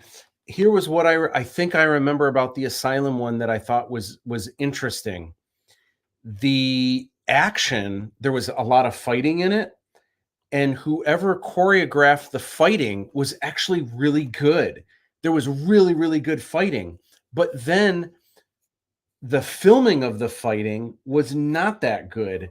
And so it didn't draw you in. You know how movies like The Raid or Any movie, if there's a movie that like the fighting just moves you and you're like, oh man, that was awesome. And sometimes it makes sense to be far away, and sometimes it makes sense to be close. Sometimes it makes sense to have the camera static and just watch what people are doing. Sometimes it makes sense to have the camera in there and it's moving with the action. And I feel like when they made that, they put all the efforts into choreographing really, really good fighting, but then the filming of said fighting just made it like I could tell it was impressive, but it didn't feel impressive. So that was a huge bummer. Brittany, thank you so much. You drew this on the letter that you sent me over the holidays. You drew this on the outside envelope, and so I cut it off of the envelope because it was this awesome original Fiji. It's amazing. So thank you. I will cherish it forever. Let's see here. So Garth, what is up? Thank you so much. Yeah, I'm super stoked. We'll see what will happen, and hopefully I'll have some announcements soon. Things are gonna move quick from here. That is for sure. Awesome and yay. Thank you. I have my Cocoon action figure still. Just kidding. Cocoon action figure. That's amazing. That would really be funny. What if they made action figures for batteries not included? Not figures of the robots, but just the people. Oh my God. I loved that movie when I was a kid too. It's like a play set separate from like Wonka characters where it's just literally the 4 grandparents in a bed. Lucas took a $500,000 pay cut for Star Wars in '77 in exchange for merchandise rights. He sold Lucasfilm LLC for $4 billion to Disney in 2012. Yeah, it's crazy. And you know what's funny is he really wanted the merchandise rights, but even George had no idea. He just thought, you know what? This seems like the kind of film, maybe it'll do bad, maybe it'll do good, but I feel like at the very least, I might be able to sell a bunch of baseball hats. Like, I feel like this is the kind of thing where people would probably want baseball hats that say Star Wars on it. So he wasn't even thinking action figures necessarily or toys. Those came later. The toys came, in fact, a lot of you probably know the story. Some of you might know it better than I do, but Kenner, which is now Hasbro, or was acquired by Hasbro, Kenner got the license to do Star Wars figures, and they were so behind and the demand was so huge. They were supposed to come out at the end. Star Wars came out in May of '77. They were supposed to come out by the holidays, and they didn't. So they had to send like these like IOU cards to all these people that ordered them through like Sears catalogs and stuff, that they would get their figures, but not this Christmas. There will be no Star Wars action figures. Crazy. Yeah, but Game of Thrones gives you the plot in the title. It's a show about political strategy. It is, but I feel like there's something about, I would have to think about why that works so well for me, because I'm not into like stories about politics, but there's something about Game of Thrones that the way they do it, it's just so interesting. I think part of what it is that's really neat about Game of Thrones, I'm a very visual person, but I forget names a lot. I forget names. Did I just say something funny? No, just we were talking about like the political intrigue of Game of Thrones, and for the longest time they would go and they would scheme by walking through the gardens and discussing their plots. And there was a 3-part South Park episode where they made fun of that. Oh, really? And every time Cartman takes like 7 different characters through the garden into plot and everything. And after that, HBO never did another walking through the garden scene for Game of Thrones again. Oh my gosh, that's so funny. You know what? There's something about it, and I feel like with Game of Thrones and with Lord of the Rings, every time they give you something new with the story, they kind of show you what it is. And one of the things that I have a harder time, and I know this is sacrilege, so let's not segue into Harry Potter. But one of the difficult things I have with Harry Potter, I have not read the books. So in the movies where they just say something like, hey, there are muggles and Dumbledore's Slytherin is in trouble. They don't show you this. They just tell you this. I'm watching like, what does that mean? I have no idea who they're talking about. I don't even know. And I feel like I didn't finish it. I want to say the new Lord of the Rings show, very beautiful. Like it has a really cool look to it. I want to say it was the same thing where they had all these scenes where they had people talking about things, but the way it was done, I never knew who they were talking about. And sometimes it would be like 8 episodes in, and I would realize, oh my gosh, these two people are related? How am I 8 episodes in and I didn't even realize that until now? Because they said it, but they didn't show it. You know what I mean? And when they said it, it was like the first episode where they were throwing names. Oh, my brother, la la la la la. Oh, and you're like, okay. And then 45 minutes later, you see someone says their name, but it doesn't register. 45 minutes ago, they said, okay, so that's their, like, I don't know. I don't know how everyone else gets it, but it's harder for me to follow that kind of stuff. Okay. What I mean, I talk about political intrigue is that you have all this lore about people and cool powers and combat abilities, and they spend hours talking and talking and talking. Yeah, I think that's it, and not showing it. And I think that's the biggest rule of visual storytelling is in every example you can think of, if you can show it instead of telling it, show it. Show it. Like, why would you just say it? Like, there's never a reason why saying it is better unless there's maybe some kind of twist where you don't want to show it. And maybe that would be a reason, a weird reason. But otherwise, by then the killer's already killed 4 teenagers, so eventually you got to show the killer. That's the only time that. The whole politics idea was part of sci-fi for a long time, in my opinion. I think most writers want to convey history to younger viewers through fiction in hopes younger viewers will connect the dots. Absolutely. And there is a lot of good in that. And there are the best way to make a point about something or to show people an idea or, a theory or something like that. If you can convey it through storytelling, that's obviously the best way to do it, for sure. You're so welcome, and I'm happy that you love the drawing and the Christmas card. Absolutely. Thank you much. Oh, and thank you also for Fiji Fridays. Brittany, you've been rocking the Fiji Fridays. We need to talk about Fiji Friday and the new mystery Fiji soon. Lucas gave his blessing for Spaceballs, but said he'd sue if he tried to merchandise the characters. I remember hearing that. It's weird, and I was actually just talking to someone last night about this. I never got into Spaceballs, and I think the reason why, when I was a kid, I was so into Star Wars. Star Wars was my world. It was my life. And so when Spaceballs came out, I saw it, but the entire time I was just like, this isn't funny. Like, I don't know. They were just, that's my Star Wars. Like, I took it personal. It was like someone made a movie making fun of my family or something like that. Like, I was not, and I wasn't like that much of a sourpuss about it where I was like angry or, upset that other people like it. I was fine with that, but I just felt like for me, I'm just not interested.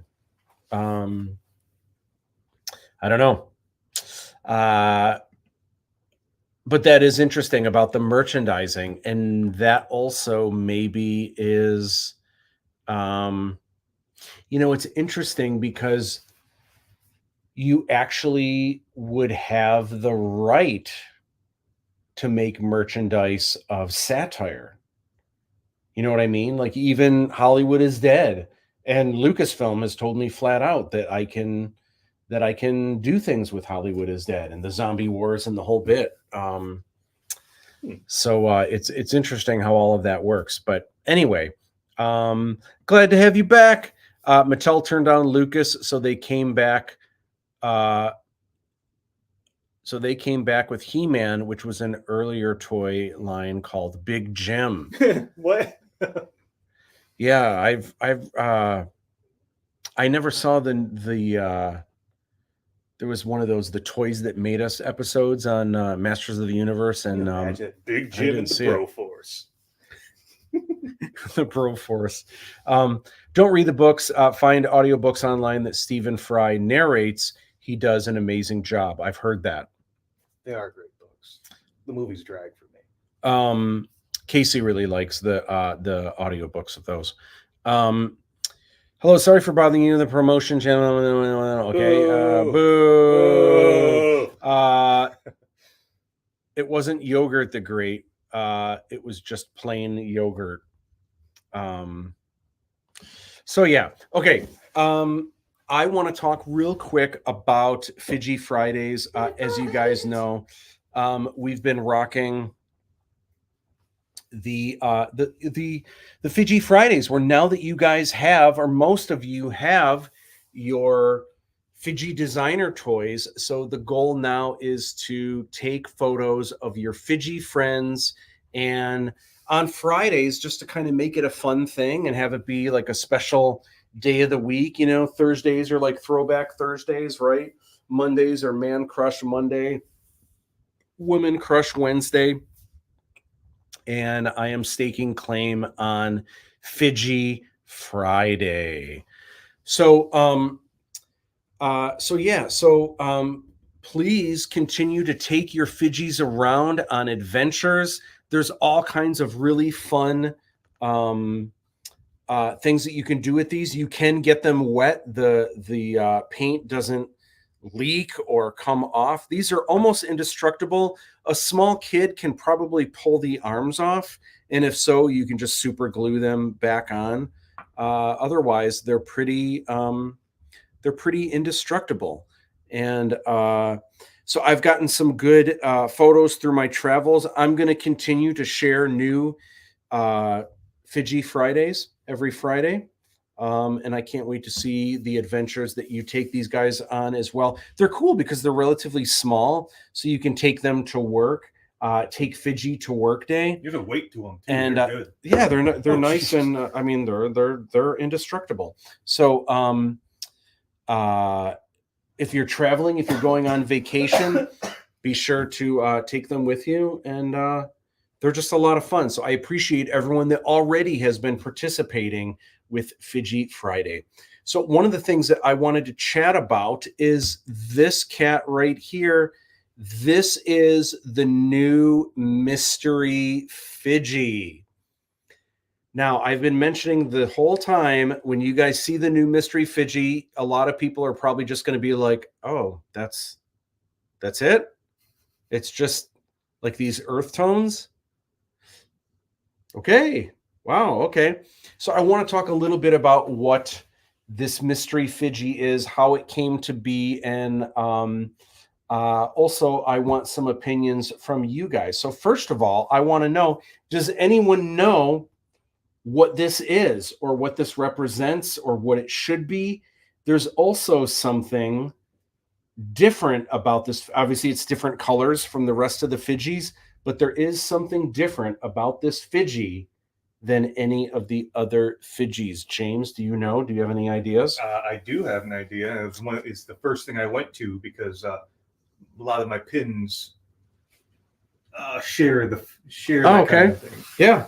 Well, you can go ahead and tell us. Oh, well, the first thing I did within 15 seconds of pulling them out was I took a black light to them, and then I turned all the lights off. Yeah. And this Fidji glows in the same intensity and quality of the Aladdin 3477 wristband. I don't know if you planned it that way, but it's just glow in the dark, and it's really good. I wonder if we can kind of get it.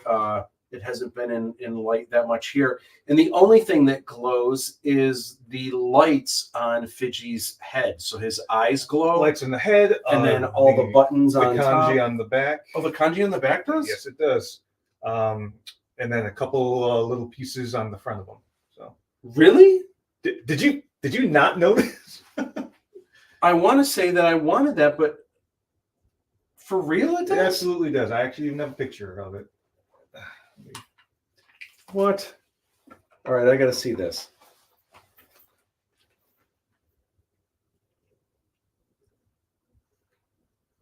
If you've got good pictures of it, maybe I'll show that. Maybe that'll be better. Oh yeah, this lights up. This is lighting up really good.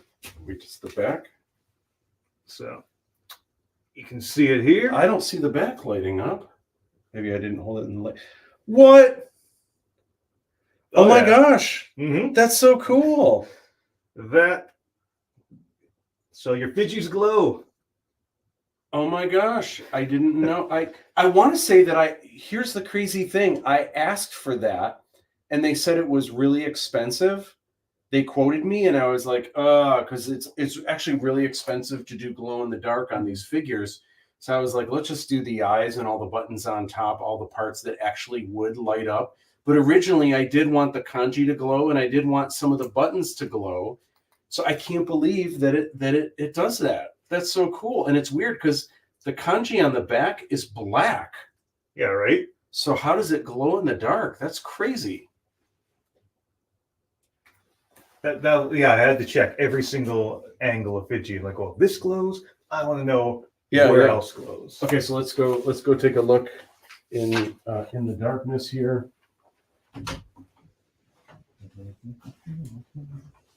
All right, so there is. Can you see Fidji? Oh yeah. His eyes glowing. In the back, can we tell? Oh, I can kind of tell that it glows a little bit. It's hard to see. I didn't have that in as much. Oh. You probably can't tell. No, you might be able to show your phone though.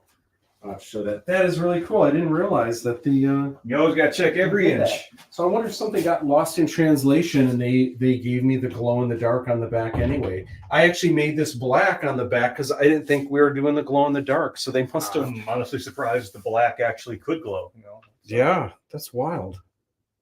Cool. Anyway, so that is the one thing that makes this special is the eyes glow on your mystery Fidji. Woohoo! A couple comments, and then we'll talk about what this mystery Fidji is. And then I need some advice from you all about this mystery Fidji. So, fun fact, Merman was almost called... You don't even have to finish. I know what he's going to say. Seaman. Then they found their mistake in time. That's hysterical. What do we tag our, man, that was a bad slip up. What do we tag our Fidji Friday with? There's 2 hashtags. And the reason why is both work. And I think people will get confused if they try to do one or the other. So we're just going to do both. And that is hashtag Fidji Friday and hashtag Fidji Fridays, plural, because we do it every Fidji Friday, but also on Fridays it's Fidji Fridays, right? So we do both. There's all kinds of other hashtags you can do. Hashtag Fidji in the mix, hashtag Aladdin 3477, all kinds of fun stuff. But for sure, Fidji Friday and Fidji Fridays. The 70s Fidji. Ooh, that's kind of the direction. Justin Salazar, what is up? Matt not knowing what parts of Fidji glows so good. I just haven't had time. I just really quickly, when I got these, I was so busy trying to get the swag boxes out that I like real quick held it under the light and I just looked. I was like, oh my gosh, so cool. And then I came back and I just like even check the was on fire. Yeah, I didn't know. I had no idea. So that was news to that. What a pleasant surprise, James. Oh my gosh. I do have a natural curiosity. That is really cool. Well, and I guess I would have too, not knowing, Does anything else glow in the dark? I guess I would have checked as well. Do the jets glow underneath? No. Did you try? I tried everything. Really? Because that is something that I wanted. That I was like, oh, that'd be so cool if the jets glow. I even hoped for the logo too, but no, none of that. Yeah, it doesn't look like they're glowing. That is wild. Okay. Have I made a Fiji fidget spinner? Not yet, but it's something I considered for a while and may in the future. Fidge Fridays.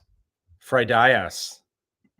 Hey, Jay Skywalker, what is up? Didn't discover it was glowing, but when I saw it, my first reaction was, oh, it's a Jedi Fiji. Oh, I can see that. It does. Yeah, it does look like Jedi robes a little bit. Interesting. It's kind of like chocolate. Okay, so here's what I want to chat about. I want to tell you the story of how it came to be these colors. I want to tell you what I was thinking this Fiji is, and then I want to know if you guys have better ideas. So originally, here's what I wanted to do. Now, these Fijis are made out of what is called soft PVC. And the soft PVC is really cool. It's very durable, and the colors look great. It's like really nice matte colors, but there's a couple things we can't do. When you have hard plastic, it's more expensive, but you can do things like translucent. You know how Legos have like clear, and then also I thought it would be great to have metallic, like, you know, the shiny chrome. Wouldn't it be great to have like golden Fijis? Well, the only thing with the soft PVC, you can't do anything shiny. It's all just really nice, solid, flat color. So nothing shiny, but there's a really cool cartoony, just really beautiful vinyl toy look to everything. So what I really wanted, I felt with all of these other Fijis, I thought it would be really cool to have a steampunk Fiji. And what I wanted is everything here that's kind of a butterscotch color, I thought would be cool if it was like copper, if it had kind of like a brass or copper look, and then the rest was kind of wood, like wooden. And I knew I couldn't do shiny, so I scrapped that. I'm like, obviously, I'm not going to do a steampunk Fiji. I'll have to do something else. And I was like, what else can I do? And I was running out of ideas. And also, I didn't want anything that looked like the existing colors, which obviously I've got the inverse Fiji. I've got the Red Star Fiji. There's standard Fiji, Ninja Fiji, and then, of course, Kong Chayam Fiji. So I wanted something relatively different from the rest, something that would stand out awesome. So I was looking around at different colors, and I was looking at other designer toys like Tokidoki and Kid Robot, and one that I discovered, one that I found that I thought was really cool was there was a Tokidoki unicorn set. It was this adorable, it looks like My Little Pony. They had all different colors, but I was looking at their whole series. There was one that stood out that was almost exactly these colors. And right now it's kind of dark in here, so it's kind of hard to see the milk chocolatey, just beautiful brown and butterscotch kind of colors. But it looked so adorable on this little unicorn that I was like, gosh, right now all of the Fijis are relatively bright colors. Maybe it would be cool to do something in more like earth tones and, you know, something like that. It would look different from the rest. So I did some mock-ups and I used those colors and I thought it looked really cool. I thought it looked beautiful, especially looking at all of them together. It just has a much different look. And I'm like, well, I don't want to call it steampunk Fiji. And then I was like, you know what? This almost looks like it's different wood colors. Right now it looks a little bit darker because it's, you know, a little bit darker in here. I was like, you know what? here's what I'll do. This one will be vintage Fiji. And if people don't like, if they think vintage Fiji is kind of lame compared to the rest, vintage Fiji will be the one that has the glow in the dark colors. This will be the mystery Fiji that everyone gets. But then reality set in after these like kind of went into production. It was like, oh, but that's going to be kind of a letdown if people are like, what is the mystery Fiji? And then they get it and it's just like these earth tones, like, oh, because they were probably Cocoa Puff Fiji. Maybe people were expecting like crazy rainbow Fiji or something. Okay. So now that these are out, my question is, vintage Fiji doesn't sound that thrilling. What could we call this Fiji that would actually make it cool? And I'll tell you what my first idea is. And I got some of this idea from my mom. When my mom got this, when she opened it, she texted me and she was like, "Ah, chocolate Fiji." I was like, well, it's not chocolate Fiji. But then I was like, wait a minute. It does look, and I'll turn on the light here real quick. It does kind of look, if you look at the colors, it does look like milk chocolate. These kind of orangish does look like caramel.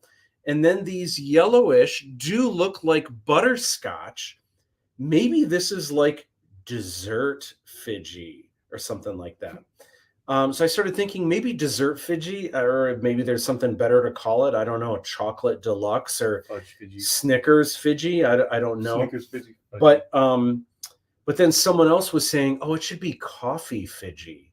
And I was like, oh man, like maybe Java Fiji or latte Fiji, Fiji latte. Fiji. So I like that, like, and people love their coffee. So maybe this is something that, like, I don't know, you put by your coffee station. So I want to know what you guys think. Because I know maybe it seems kind of lackluster, other than the eyes and the little buttons in the back that actually surprisingly glows in the dark. I didn't know it was going to do that. Now I know that the black glows in the dark. Can you imagine if that whole thing glowed in the dark? I know, that's crazy. Well, and I wanted to do before they pour it in the mold. Do they mix like a glow powder into each color? I'm not sure what the process is, but originally I wanted the mystery Fiji to be. I asked if they could do glow in the dark, and they said yes. So I had almost the entire Fiji was glow in the dark, and they were like, "Oh, that will cost." Oh my God, it was a lot to do. Okay. It must be some kind of, I don't know, pigment or something that they mix in that's expensive. So doing just a couple things was not. But I think I originally asked about the back, and they gave me a price on that, and I was like, oh, let's scrap that. Let's just do, and also the buttons. I said, let's just do the buttons on the head.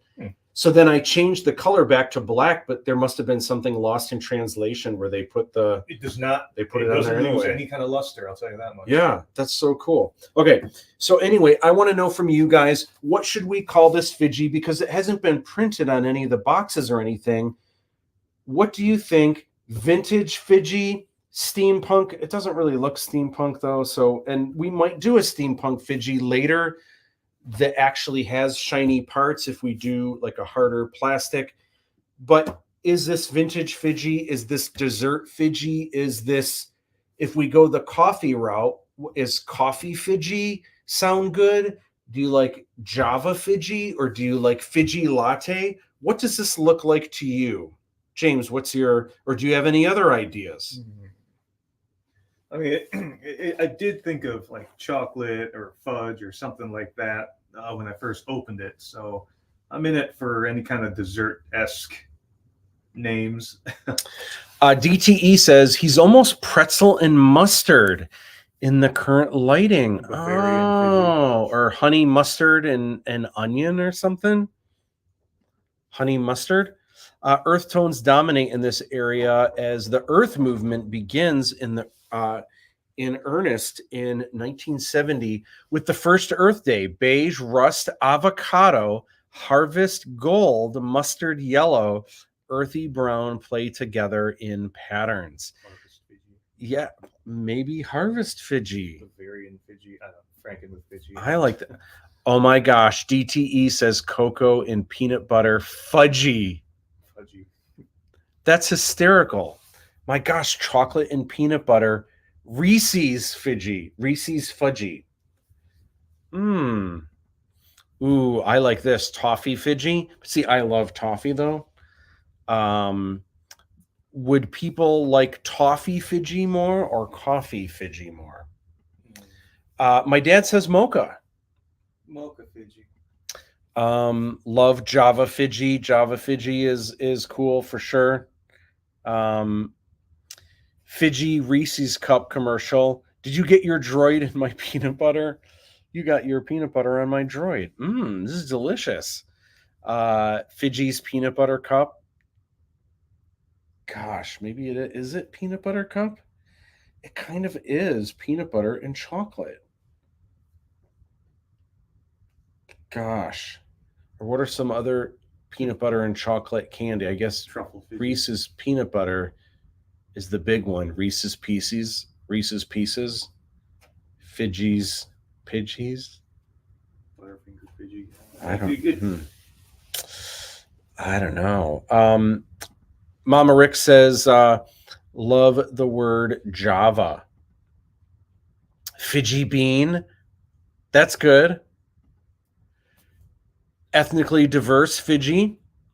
Yeah, it's got some color to it. I guess they all have the colors of the world. I'm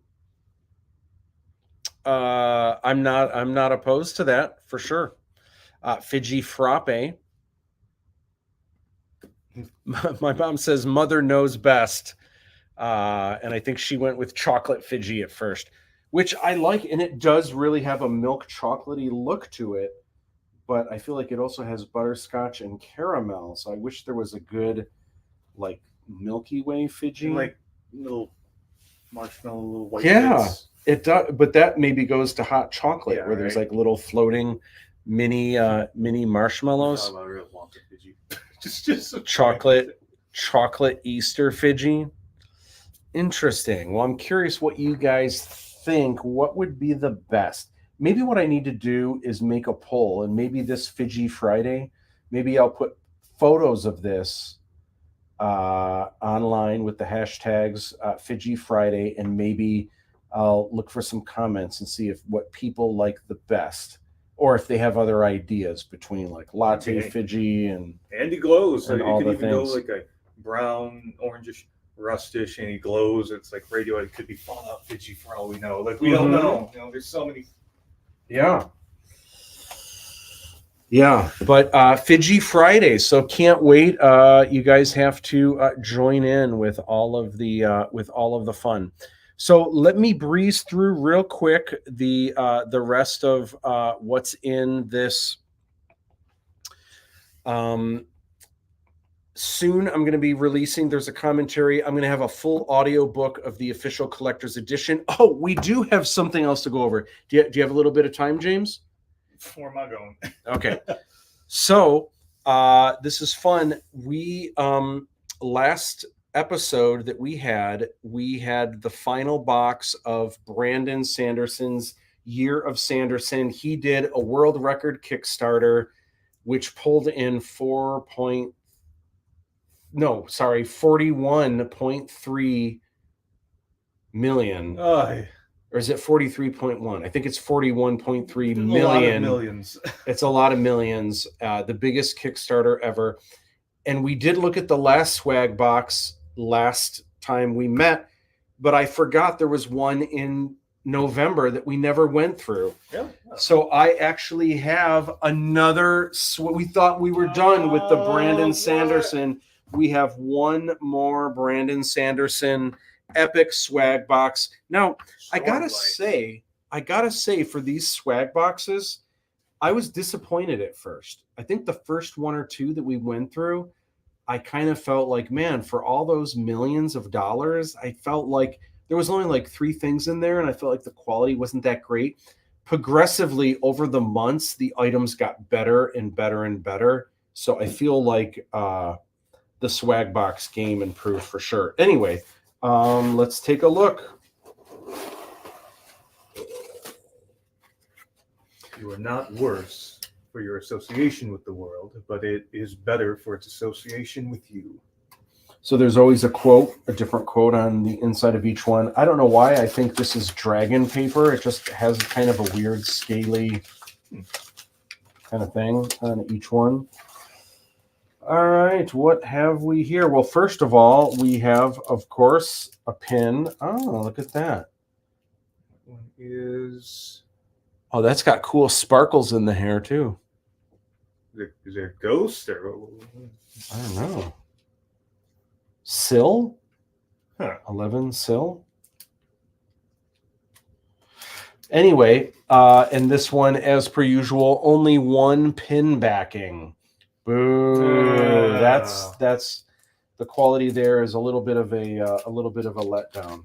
Fidgy pin has 2 pin backings. Oh, this is cool. This is a sword, and it looks like it's also a bottle opener on there. Is that strong? Oh yeah, that's dang, dude. Feel that.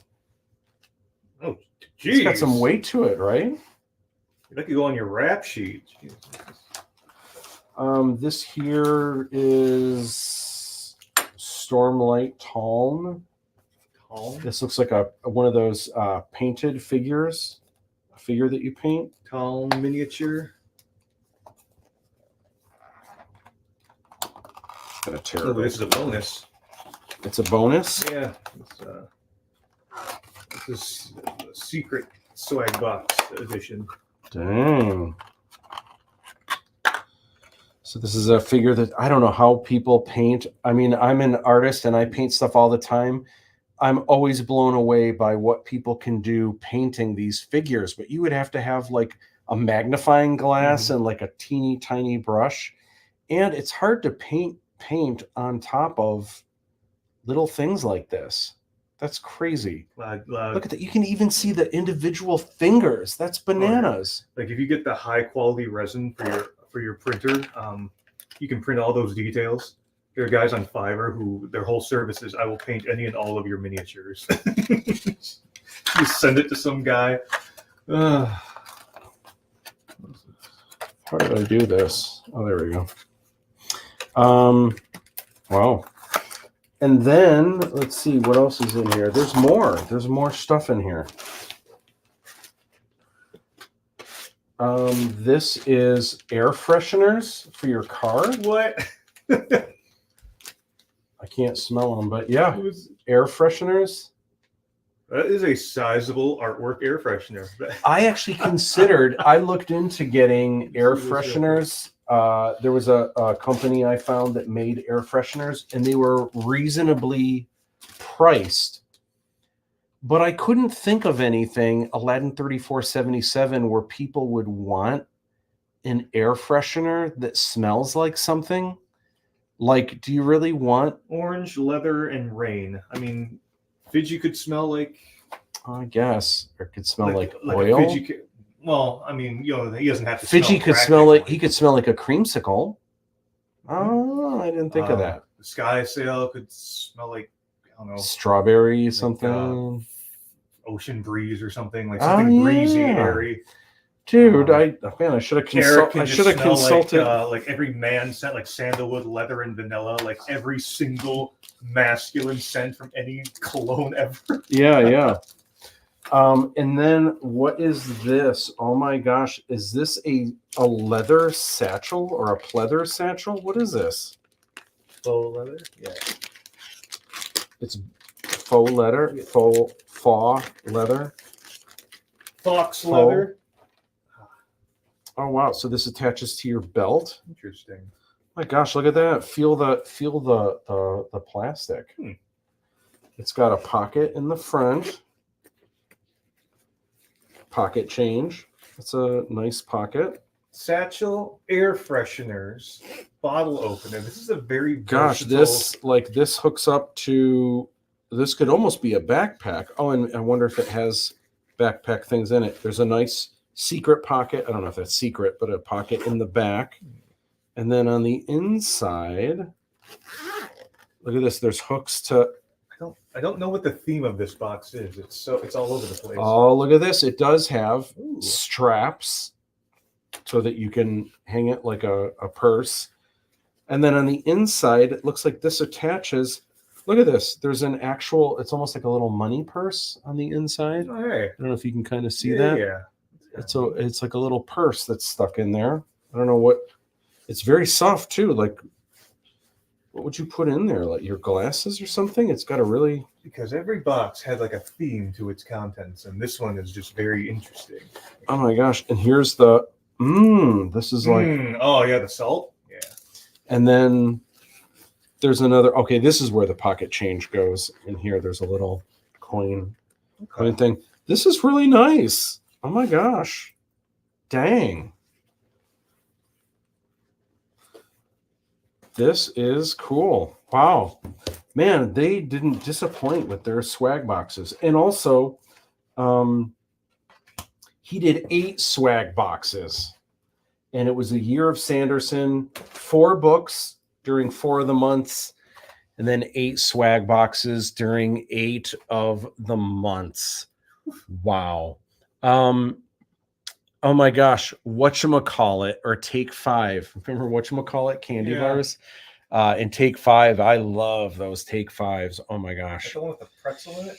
Desert Fidgy to cover the bases. It does have a pretzel in it. Yeah, the Take 5s. Adam, what's going on? Rustic Fidgy could be the one. Yeah, rustic. Gosh. It is rustic. I like it. Or it could be what's the place that people Urban Underground? Urban Outfitters? Urban Outfitters is what I was thinking of. Yeah, that's great. Don't get movie to dinner. Don't get movie to dinner Aladdin air fresheners. Yeah, I don't know. I looked into it and they were relatively inexpensive. So as numbers were going up, I was like, ooh, these would be relatively cheap. But I was like, who's going to want these? You know, these air fresheners, it's not that I'm opposed to like hanging stuff from rear view mirrors. Sometimes it's cool. People will have like their baby's first shoes. Like that's adorable. Some people get the fuzzy dice. I actually think that's kind of cool. But these like little flimsy cardboard air fresheners, like these just kind of look chintzy. You know what I mean? They're just, so. Yeah, that's true. But I feel like if you're going to hang something, it might as well be, it might as well be something 3D. Why not hang a Fidgy so that Fidgy is just kind of like floating around? Would be kind of cool. I don't know. No, anyway. That's true. I don't know. You did say you wanted it to be more just accessible to anyone. So, and some people really, there's a dude who collects air fresheners. Like once they run out of the scent, just hangs them on like a bulletin board. Just the whole thing. Wow. Crazy. Yeah. Oh, there was an episode. They were going through a storage unit and they found this guy's collection of air fresheners. Ted says work is picking up, so I shall bid thee adieu. May the force be with you. Thank you so much for hanging out with us, Ted. Regardless, my point is the dinner effects don't do that. Regardless, my point is the dinner effects. I'm not sure what. I think Dave Todd, when he types stuff in, I think it gets. I don't know if it's autocorrect, but I think sometimes. I know what he's talking about now. Hold on. There was this street rat from Corellia who hung gold dice. Yeah, that was cool. I loved that movie. Yeah, it's from the Solo movie. And DTE says trying to avoid spoiling the scene. Yes. Oh, okay. There is a restaurant scene that is amazing in the second movie, and we definitely don't want air fresheners. Yeah, I don't know. Yeah. That's great. Yeah, correct. You know it now. Yep. Okay, so here's what's up tomorrow. Classes start for me at Macomb. Can't wait for that. It's another awesome semester underway. The new building is really cool. There's last minute things that they're still doing. There's still no moat, unfortunately, but I have just a couple screenings. I had another screening when was that? Just a couple weeks ago. And it went really, really well. Livestream Lounge is an official podcast on YouTube. Check it out. Check out past episodes. Sunday nights. I don't know if we'll be back next Sunday or not. I want to give you guys an update with everything and if we have more offers and all of that fun stuff. It just depends. I have been extremely busy on a number of things. 1 is Star Wars, 2 is the wedding, 3 is Aladdin 3477 and getting things together for the film, and also for the 4th swag box. By the way, one thing, I don't even know if I've talked about this. This was something that actually took a big chunk of time that I have completed. Is I started, I want to say in October, I actually had to go through the script and I had to update the script for movie number 1. I had to make sure every line of dialogue is exactly the way it's supposed to be in the script. That way, when the film comes out and there's closed captions, and also when there is subtitles, word for word, it has to be exactly the same. So I had to go in. There were some things, when you write a screenplay, sometimes there are details that are a little bit loose.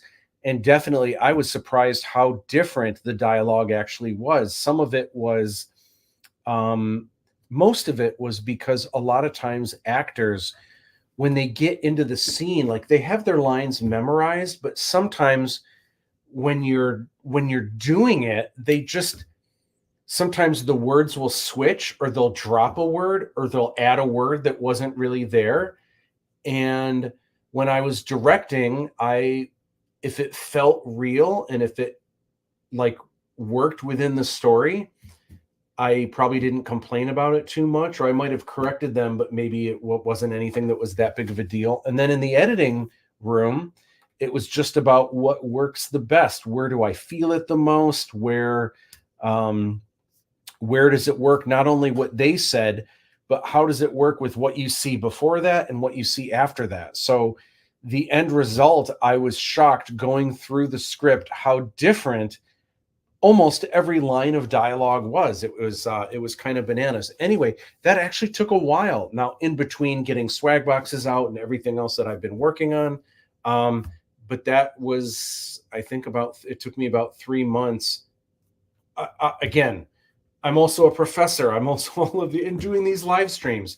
So this was just here and there.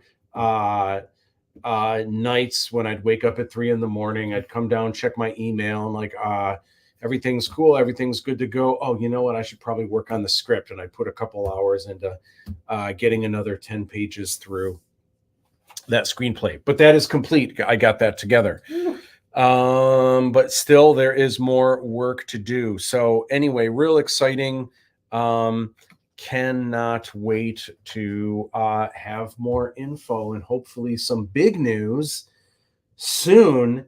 And then hopefully shortly after that, there will be a marketing plan. I'll be able to let you guys know what month and where will we be able to see it? How is it going to roll out? You're going to probably see it here first, but then a couple months later, it comes out this way. I'm so eager to find out more and to see how that's all going to go down. Where Matt and I will be making appearances, passing out Fidgies and Speedos. Yeah. Yeah. Barnes & Noble. I mean, super, super exciting. Anyway, thank you guys so much to everyone that that hangs out and watches and hangs out with James and I, and everyone else that's been a guest or has helped film this. It means the world to me. I have to say, these live streams have been so therapeutic because it kind of organizes everything that I'm doing. And a lot of the stuff that we talk about, I think about all the time, but sometimes just saying it out loud and being able to bounce some of these things off of y'all, it's just very, very helpful. Sometimes just me saying it out loud. Sometimes I answer my own questions that I have, but also you guys have just been so helpful with your feedback and your support. I am just so, so, so grateful to have you guys in my court. You guys are amazing. the best is yet to... Oh, one thing I wanted to chat about real quick, and then we will bid adieu, and that is I did want to just kind of say, if I can get in here, I wanted to talk about what last year was. I don't want to dwell on it because we already went through last year, and it was just literally like a week ago, right? So, and you guys have been following along, and if you have missed any episodes, you can go and check them out and everything. But I know I said last year was the year of 3477, and it kind of seemed like we would get to see it before the year was over, and it would be out by now. You would have all 4 swag boxes, and that hasn't happened, but so much has happened, and I just wanted to reiterate really quick. And I posted this in a Kickstarter update, but just real quick, last year we ran a super successful Kickstarter, reaching our goal 6.5 times over. We also released a movie trailer that has 2.1 million views and counting. We also had an incredible contest where people took their own creative, artistic takes on the Aladdin 3477 Jinn of Wisdom movie trailer. James, you even made one of those, which is so awesome. That's so cool. We had another fun contest with drawing Fiji in your own style. Again, Tuesday, a new character drops. Draw this in your own style, or draw this in your style. Cannot wait to see what you guys do for that. A really good video showing what it's all about and sharing some of the art that you guys have done. We also released the Aladdin 3477 official collector's edition souvenir book. This was a personal dream of mine, and it seems to have gone over really well, and that you guys are really into it. That was next to the film. That was like one of the big things that I just thought about a lot as we were making the film. And that was such a fun thing for me to put together. But just to have that and to flip through the pages, I'm just super proud of it. I can't wait to do the art book. That is really going to be cool too. We did a 24-hour live stream lounge marathon to end the Kickstarter. That was cray-cray. Yeah, we did. We released several behind-the-scenes videos of the making of Aladdin 3477. We have many more on the way. I was the guest of the second The Movies That Made Me event. The first guest was Darren McCarty, and I got to be number 2. My movie of choice was Temple of Doom. What else? We released a number of fun videos, like the One Jump Ahead music video, also the Disney character comparison video, how our film is like Disney's Aladdin, how it's not like Disney's Aladdin. We released 3 epic swag boxes, each with 8 to 12 items each, depending on which reward tier you were in. I opened the Aladdin 3477 pre-sale store with backer kit. I got engaged. Also, I had 2 vacations. I haven't had vacations in so long. I had 2 of them, one kind of small one and one kind of big one earlier this year. That was so cool. I sent well over 200 promo packages to various studios in Hollywood. James and I went to LA. We attended the American Film Market in Los Angeles. Yeah. We had meetings about the film. All of them were positive, and we signed with a producer rep currently pitching the film. And then just last Thursday, obviously, we have an offer. We're going to use that to see if we can drum up other offers and figure out what's best. If not, I have to say I'm thrilled with the offer we have. Lizzie, we got this offer. Hey, girl. Hey, what you got? Yeah. It's cool. Super, super exciting. Anyway, all right. That is the live stream lounge. Thank you so much for hanging out. Can't wait to do it again soon. Look for that video on Tuesday to draw this in your style. Are you ready to dance, James? All right.